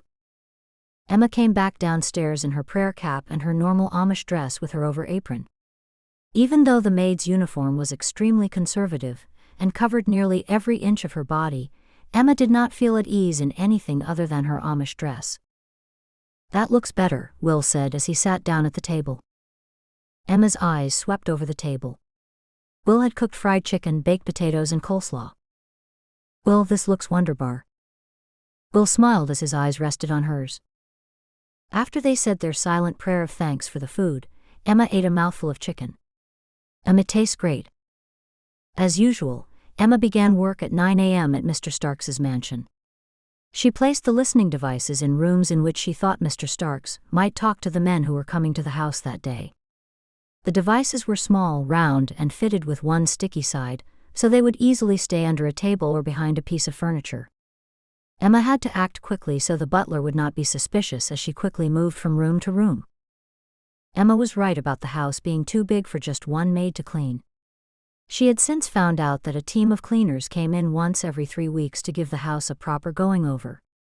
Emma was the day maid whose job was to keep the house tidy and functioning properly. Mr. Brighton, the butler, had given her a written job description of all her tasks. He inspected everything she did, and so far she knew that Mr. Brighton was pleased with her work, since she still had her job. When Emma passed through the kitchen on her way to put the cleaning equipment back, she saw Mr. Brighton. "Is Mr. Starks in today?" "He's in his study. Then he'll be going out later. He's expecting some clients for a meeting." "What study is that? I haven't seen him all morning." Mr. Brighton looked intently at Emma, and Emma hoped that she had not gone too far with her questions. "He's got various rooms throughout the building that you would not have seen, and neither do they concern you." "That's good. Less to clean." Emma giggled and carried on with her work, and hoped that her mindless giggles had thrown off Mr. Brighton's suspicions, if he happened to have had any.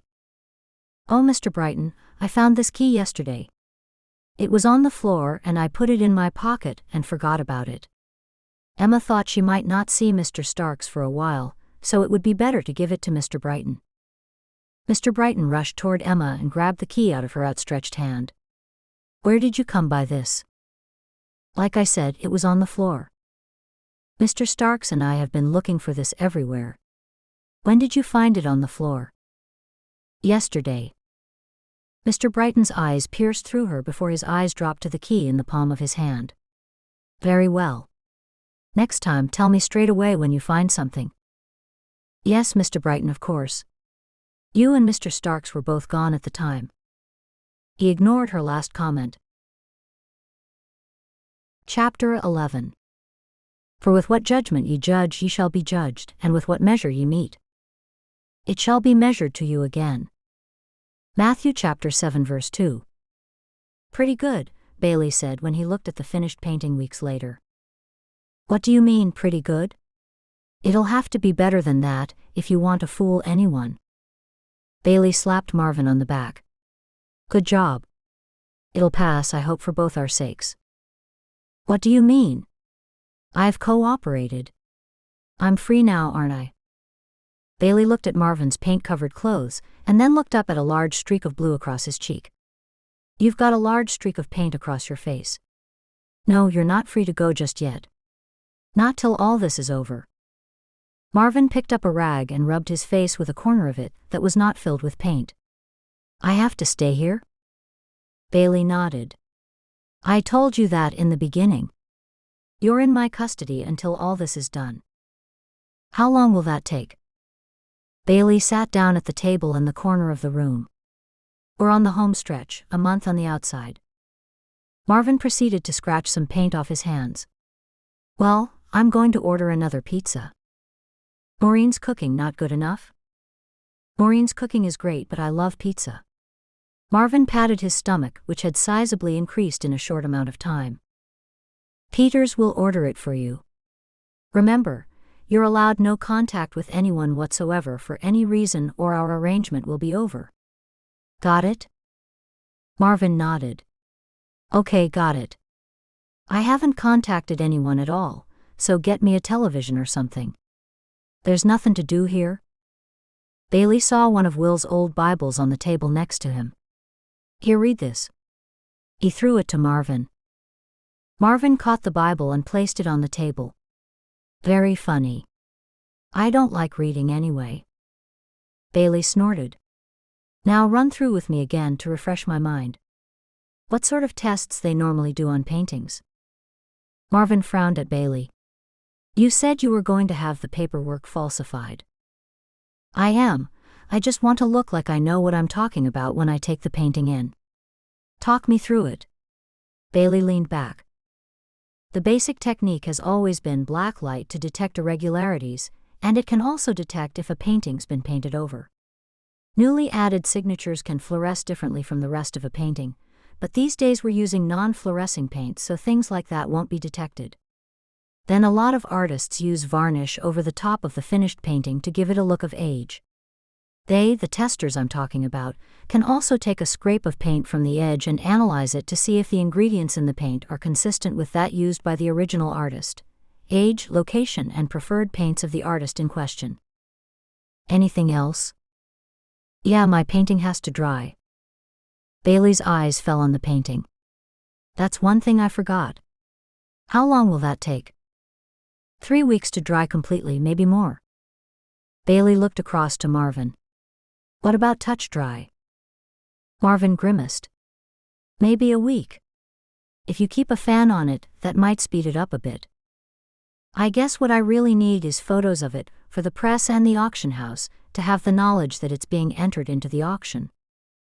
Marvin smirked. I was right then, it's bait. Yes, you were right.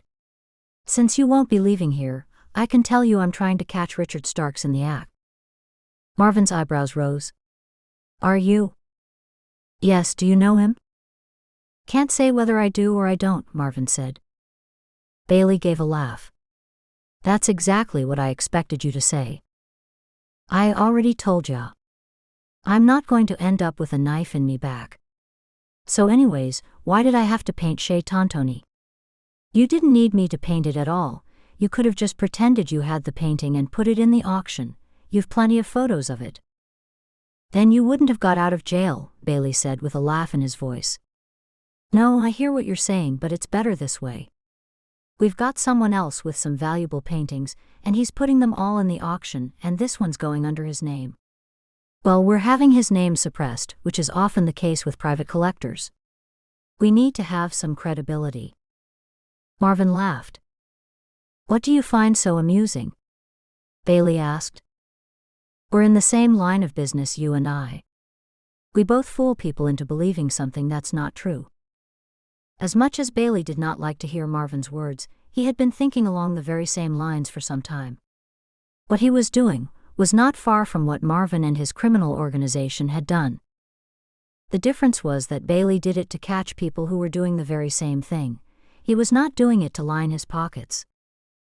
At the end of the day, Bailey had to wonder if deceiving people, even if they were criminals, was the right thing to do in the sight of God. You talk too much, Marvin.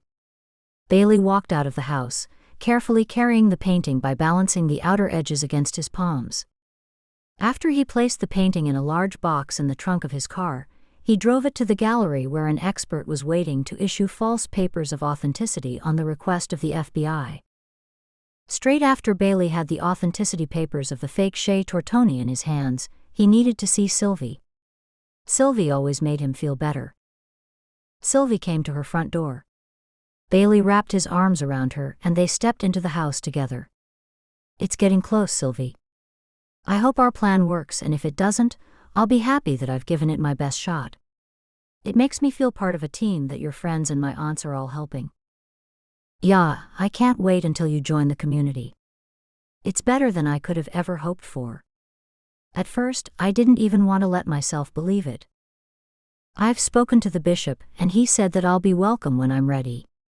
He wants me to stay with a family for 6 months before I get baptized. After I get baptized, then we can announce our marriage, or our wedding, I should say. I can't wait. Do you know which family you'll be staying with? Bailey shook his head. I have no idea, but I can't stay with Will and Emma. Will offered for me to stay with them, but they're newlyweds, so I don't want to intrude on them when they're getting to know each other. Bailey held Silvie's hand and walked her over to sit down. It'll be strange living with a family when I've lived by myself for so long. And what would I do here, in the community, for work? Are you having second thoughts? Silvie bit her lip. Bailey laughed. No, I'm not having second thoughts. It's just that I've been so busy that I haven't even had time to think of what I might do when I'm here in the community. I know I have to leave my career behind me. I just don't know what else I can do. I'm sure that there are many things you'd be good at. Bailey looked into Silvie's beautiful face, pleased that she believed in him. It doesn't matter, as long as we're together, then I will be a happy man. It's not been easy being away from you.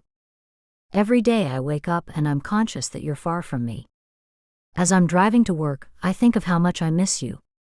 As I close my eyes to sleep, I long for the day when I can hold you in my arms. Bailey looked away from Silvie as he recalled his nightly routine. He would lie on his bed, close his eyes and think of Silvie, and just as he was halfway between asleep and awake, something sinister would jolt him and he would wake. Silvie's voice jolted him away from his thoughts. It's been just as hard for me. It's not long now. Bailey pulled Silvie in toward himself, hoping that she would never be affected by the darkness that affected him. Chapter 12. And be ye kind one to another, tender-hearted, forgiving one another, even as God for Christ's sake hath forgiven you. Ephesians chapter 4 verse 32. For the past 3 weeks, as Emma had been working for Mr. Starks, she was certain that he did not suspect her of being anything other than a maid. I'm looking at an email from an auction, and they have the Chez Tortoni for sale. Would you like to tell me what's going on? She listened as hard as she could, but since he was in the adjacent room, Mr. Starks's voice was muffled. She knew that Bailey would have the conversation recorded anyway. Starks had taken the bait, and it was clear from his reaction that he had something to do with the stolen Chez Tortoni. Emma hurried back to clean the silverware as Mr. Brighton, the butler, had ordered. Emma did not see Mr. Starks for the rest of the day, and at 6 o'clock she left the house. As always, she had the taxi leave her in town just in case someone was following her. Then she would wait a while, walk a little further uptown, and Bailey would come for her in his car and take her home. Well, what happened? Did you hear his conversation? I heard him calling someone, but I couldn't hear what was said. Emma's words came out tumbling over one another in her excitement. He's furious that the painting has surfaced, and as we thought, he thinks his might be a fake. He didn't want to talk over the phone too much, so he's having them come to his place tomorrow. Emma raised her eyebrows, and a twinge of apprehension sent a tremble through her body. What do you want me to do? Nothing. Just be there, and those listening devices that you installed weeks ago are finally going to come in handy. I wouldn't know where they might talk. They could even have a secret room or something. I don't even know where the man who looks after the car stays. I only see him driving the cars away. Relax, Emma. As a backup, we've got software installed on his cell phone, so if that's in range when they're talking, I'll be recording everything they say. He doesn't have to be speaking on it. His cell phone will act like one of the recording devices. It was at 11 o'clock the next day that Emma heard the intercom of the front gate sound. The butler buzzed the car through. Emma heard the buzzer, but being in the next room, she could not hear clearly who the people said they were.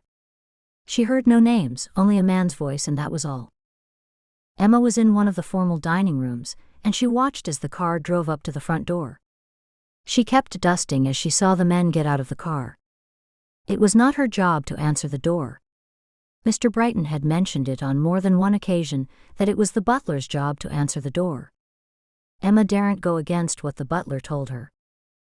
Once the two men reached the front door, they were ushered by Mr. Brighton into the elevator. Where they went from there, Emma had no idea. There could be another floor or another section to the mansion that Emma had never seen. There was no more that she could do except hope that Bailey could somehow hear their conversation. Emma was sure that none of the listening devices she had planted would be anywhere near where the 3 men would be talking. All Emma would be able to tell Bailey was that there were 2 solidly built men, both with dark hair. Emma snapped a picture of their car with her camera. She walked up the stairs to a room at the end of the corridor, where she could take a better picture of the car's plate number. Once Emma had taken the photo, she hurried back down the stairs so Mr. Brighton would never know she'd moved from the dining room, where she was supposed to be polishing the antique furniture. It was moments after Emma got back into the dining room and resumed her polishing, that the butler poked his head around the door. "How are you doing in here?" "Fine. It's fun polishing this beautiful furniture." Emma hoped that's what a true maid would say. "I've got a food order arriving shortly. I'll need you to unpack it. I'll call you when it arrives." "Okay." Emma nodded and wondered if it would be more steak, potatoes, and beans. It was an hour and a half later that Emma heard the 2 men leave. They appeared to be in a hurry, and as soon as they left, Emma heard the low hum of Mr. Starks's car. She wondered where he could be going, but she could not ask. She'd already asked too many questions. Emma knew that the butler did not trust her. Maybe it was too dangerous for her to come back there tomorrow.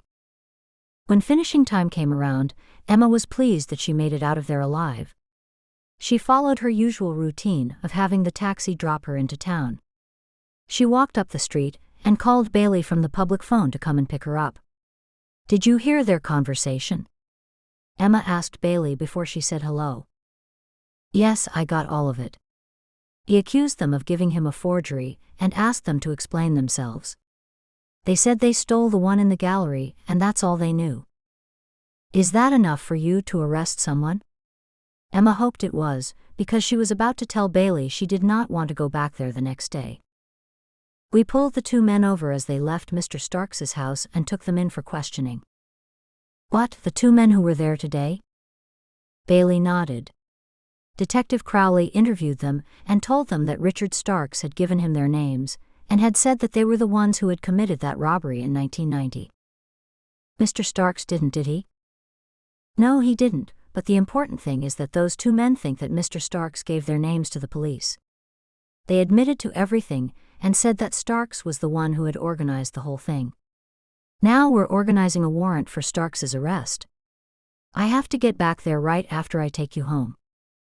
Emma bit her fingernails all the way home. She wondered if she should have been a part of it all. Something seemed wrong. Maybe she should have listened to Will and not gotten involved. Bailey was going to join the Amish anyway to be with Silvie, so what did it matter if the paintings were found or not? So, I don't have to go there tomorrow? Bailey glanced over at her. No, Emma. Your help was invaluable. Emma wondered whether Bailey could live a quiet Amish life away from all the excitement of his current life. Then she remembered how happy Bailey and Silvie always looked when they were together. Chapter 13. If we confess our sins, he is faithful and just to forgive us our sins, and to cleanse us from all unrighteousness. 1 John chapter 1 verse 9. Maureen took the usual midday meal over to the safe house. Marvin, who signaled for her to keep quiet, met Maureen at the door. When she got closer, he said, "Peters is asleep." Marvin took the basket of food from Maureen and placed it in the kitchen, and Maureen followed close behind. How long has he been asleep for? A while now. Maureen unpacked the food. She had made a mixture of salads and some cold cuts with plenty of crusty, fresh-baked rolls. Those look great, Maureen, Marvin said as Maureen put his lunch onto a dinner plate. Maureen smiled. It's nice having someone to cook for. You're not married? Marvin asked. I was once, but he died. Marvin looked away from Maureen. I'm sorry to hear that. He was sick for a long time, so I knew it was coming. In a way, it was a blessing that he was sick for so long because I had time to prepare myself. Marvin bit into a hunk of crusty bread. After he swallowed, he said, You don't know what people have been through until you start talking to them. I just found out today that Peters was an orphan and brought up with some relatives who beat him daily. That's awful, Maureen said as she put some food on a plate for herself. What's next for you when you finish up here? I don't know what I'll do for money when I get out of here and go home.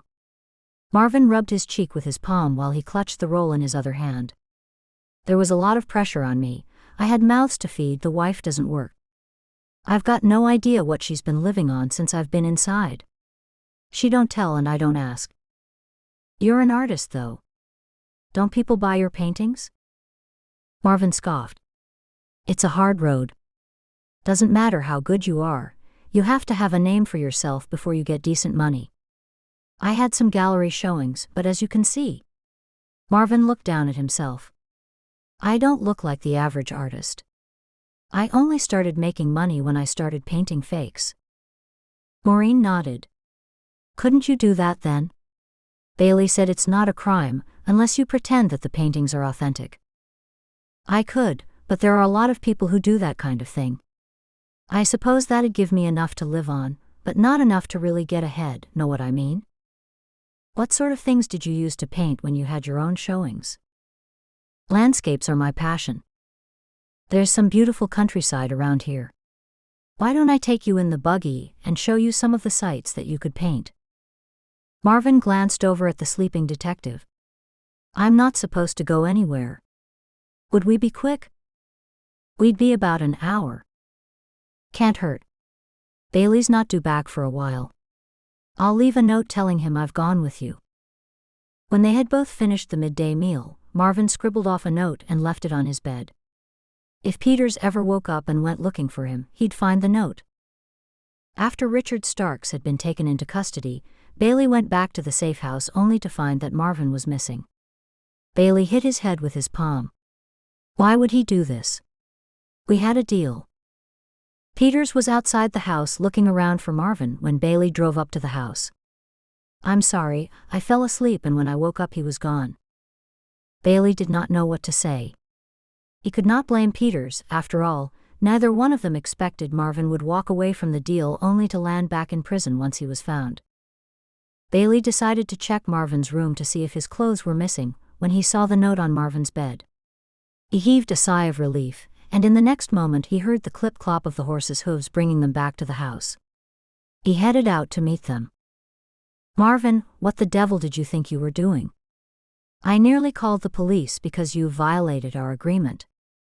Sorry about that, but I left a note and I was with Maureen. I didn't think I'd be violating nothin'. You can't expect to keep me cooped up for weeks. Bailey was just about to remind him that it was better than being in prison when Maureen spoke. Don't blame him, Bailey, it was all my idea. I just wanted to show him the countryside. He paints landscapes, you know, and there's such pretty sights around these parts that I wanted to show him.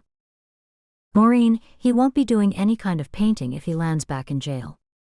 Bailey turned his attention to Marvin. Now get back into the house and this time stay there. No second chances. Marvin got out of the buggy and nodded at Bailey. Is it all right if I use those leftover paints? They're all yours, we won't be needing anything else. Marvin's face brightened and he turned around and smiled at Maureen. I'll be back with the midday meal again tomorrow. You boys can't live on takeout. Thanks, Maureen, but no more driving him anywhere unless I say. Understood?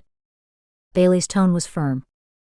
Agreed, Maureen said before she drove the buggy back up the driveway. When Maureen came with the midday meal the next day, Peters told her that a search warrant was obtained for Richard Stark's house. The police had searched the house, and they recovered 5 stolen paintings and 3 paintings that were possibly stolen. One of the paintings was from the theft in 1990. Well, you boys will be leaving soon, Maureen said to Peters as she looked around for Marvin. She was disappointed that she would have no one to cook for. Come in here and see what I've done, Maureen, Marvin called out from the kitchen. Maureen took her parcel of food with her into the kitchen, and was surprised when she saw that Marvin had completed 3 paintings. Marvin, they're beautiful, and how did you do them so fast? I haven't slept. Maureen looked from one painting to another. I'm simply amazed. Mind you, I know nothing about art, nothing at all. I don't see why these wouldn't sell. And you painted them so quickly. Nothing else to do here, is there? Did you do this all from memory? Maureen recognized the creek she took him to the previous day, and also recognized the old red barn down by the miller's old grandfather's house. Had to do it from memory. Can't risk going out to look at them again, can I? Maureen laughed. I suppose not. The very next day Richard Starks had gotten out on bail and was back in his house. Emma knew that by not going back there that they would know that she was the one whom the police had planted there, but she could not go back. Even if she wanted to, Bailey had told her that it was far too dangerous. Emma hoped that she would never meet the butler or Mr. Starks again.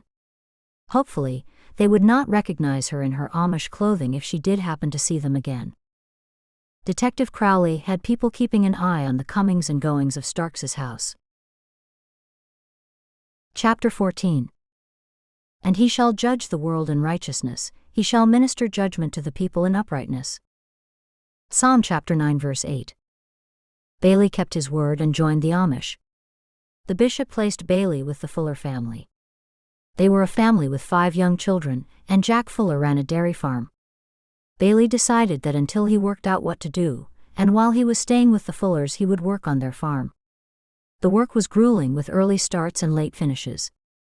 If there was one thing Bailey knew he would not do, that was farming. Bailey received a letter and opened it eagerly, wondering who it could be from. It was from Marvin. Bailey smiled as he read the letter. Marvin and his wife were now regularly attending church with their boys. Marvin was busily painting for an art show, and his wife had gotten a job and was supporting them until Marvin's painting career took off. There was an endnote to the letter where Marvin asked Bailey to let Maureen know that he was painting copies of old masters on the side for extra money, but he was selling them as copies. Bailey folded the letter up. Somehow God had reached through Maureen and himself to touch Marvin's heart. Bailey knew that Marvin was taking his second chance seriously. Months after Bailey had returned to the community, he had taken all the instructions that newcomers have to take, and was ready to get baptized. He sat with Silvie in the bishop's living room. "It's a lifetime commitment," the bishop said. "I know it is. This is what I want out of life. Firstly, I will admit that it was Silvie I was coming here for, but now that I've seen how God works to restore people's lives and hearts, I want to be a part of it." The bishop's face was serious. "We live as one, and not one is above another." Bailey nodded. "As soon as I get baptized, I would like to marry Silvie." The bishop looked at Silvie with a glint in his eye. "This meets your approval?" Silvie smiled at Bailey. "Very much so. In 4 weeks you can be baptized after the gathering. That gathering will be at Peter Byler's house, so we can baptize you in the creek that runs along his property line." Danka, living with the Fuller family, had helped Bailey with his Pennsylvania Dutch. He already knew a little from his grandfather, and Silvie had taught him some more. The bishop continued, "The gathering after that we can announce your wedding." Bailey and Silvie looked into each other's eyes. Bailey felt as though he were a teenager as he blinked back a tear. "Now be off with you, looking at each other like that." A smile tugged at the corners of the bishop's mouth. Bailey and Silvie stood up and left the bishop's house. "Well, Bailey's case is closed." "Well, part of his case. He got one of the stolen paintings he was after returned, and they found other stolen paintings in Richard Starks's house. He's going to trial this week," Elsa May said, as the 5 widowed friends sat in Eddie and Elsa May's living room.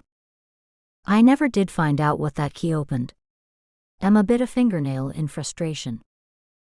"Emma, you're biting your nails again," Elsa May said. "Who knows? It might have had nothing at all to do with the paintings." Emma put her hand in her lap, clutching it in her other hand. One day she would stop biting her nails. "It's got to be for something important, the way Mr. Starks and his butler acted. I guess I'm still curious." "We achieved what we set out to do again," Eddie said with a grin. "Well, you'd have to be happy now that you are betrothed to Bailey, Silvie, wouldn't you?" Elsa May asked. "Yeah, can't you tell?" "I can't stop smiling," Silvie said. "Now it's you who's left, Maureen." Silvie quickly put her hand to her mouth. "Ah, Annie, you two don't want to be married again, do you?" She looked at the elderly Eddie, and then at Elsa May. Both Elsa May and Eddie shook their heads. "Not now," Elsa May said, as she concentrated on transferring her knitting onto different-sized knitting needles. Maureen breathed out heavily. "I've told myself it won't happen for me. I'm not pretty like Emma or Silvie. Men just aren't coming my way." "You are attractive, Maureen. Anyway, it's the heart that matters, the inside of a person," Silvie said. Maureen blinked hard. "Yeah, that's what they say, but men are always go to the pretty girls first. And look at my teeth, there's a gap in the front. I've always hated my teeth." "Maureen, your teeth are pretty. They're white and evenly spaced." Emma hoped that Maureen believed her words, as she was saying what she truly believed. Although Amish say that it's the inside that counts, everyone knew that it was often looks that drew people together at first. "I'm going to pray to God that a good man comes your way, Maureen," Eddie said, bringing her teacup to her lips. "Danka, Eddie, but I'm happy as I am. Don't go praying for me, pray for something useful like for Emma and Silvie to have bopless." Emma and Silvie looked at each other and giggled. "If it's God's will, it'll happen," Emma said, thinking of the long waiting and the hoping she had already been through when she was married to Levi. She found it easier not to think about it at all. The only time she thought about it was when she held a brand new baby. The last baby she'd held was Lizzie Esch's newborn. She held him close and breathed in the newborn scent from the top of his sweet bald head. One day, just one day, she might hold her very own in her arms. "God gave you a mouth to ask for what you want," Eddie said. "Have you ever thought that it might be God's will for you to ask him for something?" My old dad used to tell me to talk to God as if he were your worldly father, or as if he were a friend you could talk to. Without looking up from her knitting, Elsa May said, "Yeah, he did say that. I'd forgotten." "And what do you want, Eddie?" Maureen asked. Eddie smiled. "I'm perfectly content as I am. I've got good friends and I've got my dog Ginger, and that's all I need." Emma looked at the old dog slumped on the floor. He had never moved once all night. She wondered if he was dead. She stared at his belly and finally saw it rise and fall. How terrible it would have been if the dog had died just while Eddie was saying how happy she was to have him. But still, how much longer could the old dog live?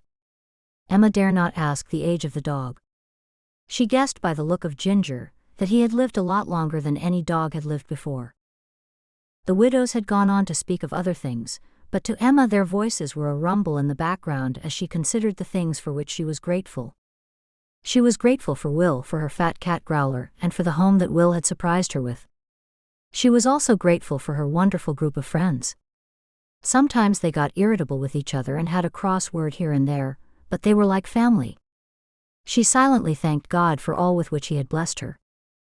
Bailey took a little break from the flies, the cow manure, and looking at cows' udders to sit on a bale of hay in the sun behind Jack Fuller's red barn. He could see how God had arranged his whole life so he would come and join the Amish. Everything finally made sense. God had taught him many things along the way.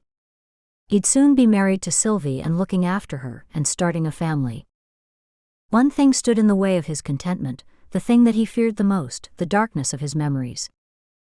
The scripture that he had heard at Wilhelm and Grace's wedding played over in his mind. For all have sinned and fallen short. Bailey thought on those words. Did that mean that all men were sinners, and a small sin was just as bad as a large sin in God's eyes? Was one sin as bad as another, or were there different degrees of sin? It had always been so important to Bailey to do the right thing, and to follow the rules. A chill ran down Bailey's spine as he remembered the verse in Matthew, "For with what judgment ye judge ye shall be judged, and with what measure ye mete it shall be measured to you again." Marvin had seen straight through Bailey. Marvin knew that Bailey thought that he was better because he was a law-abiding citizen. Bailey knew that God was changing his heart and teaching him things. He picked up a piece of straw and popped the end in his mouth.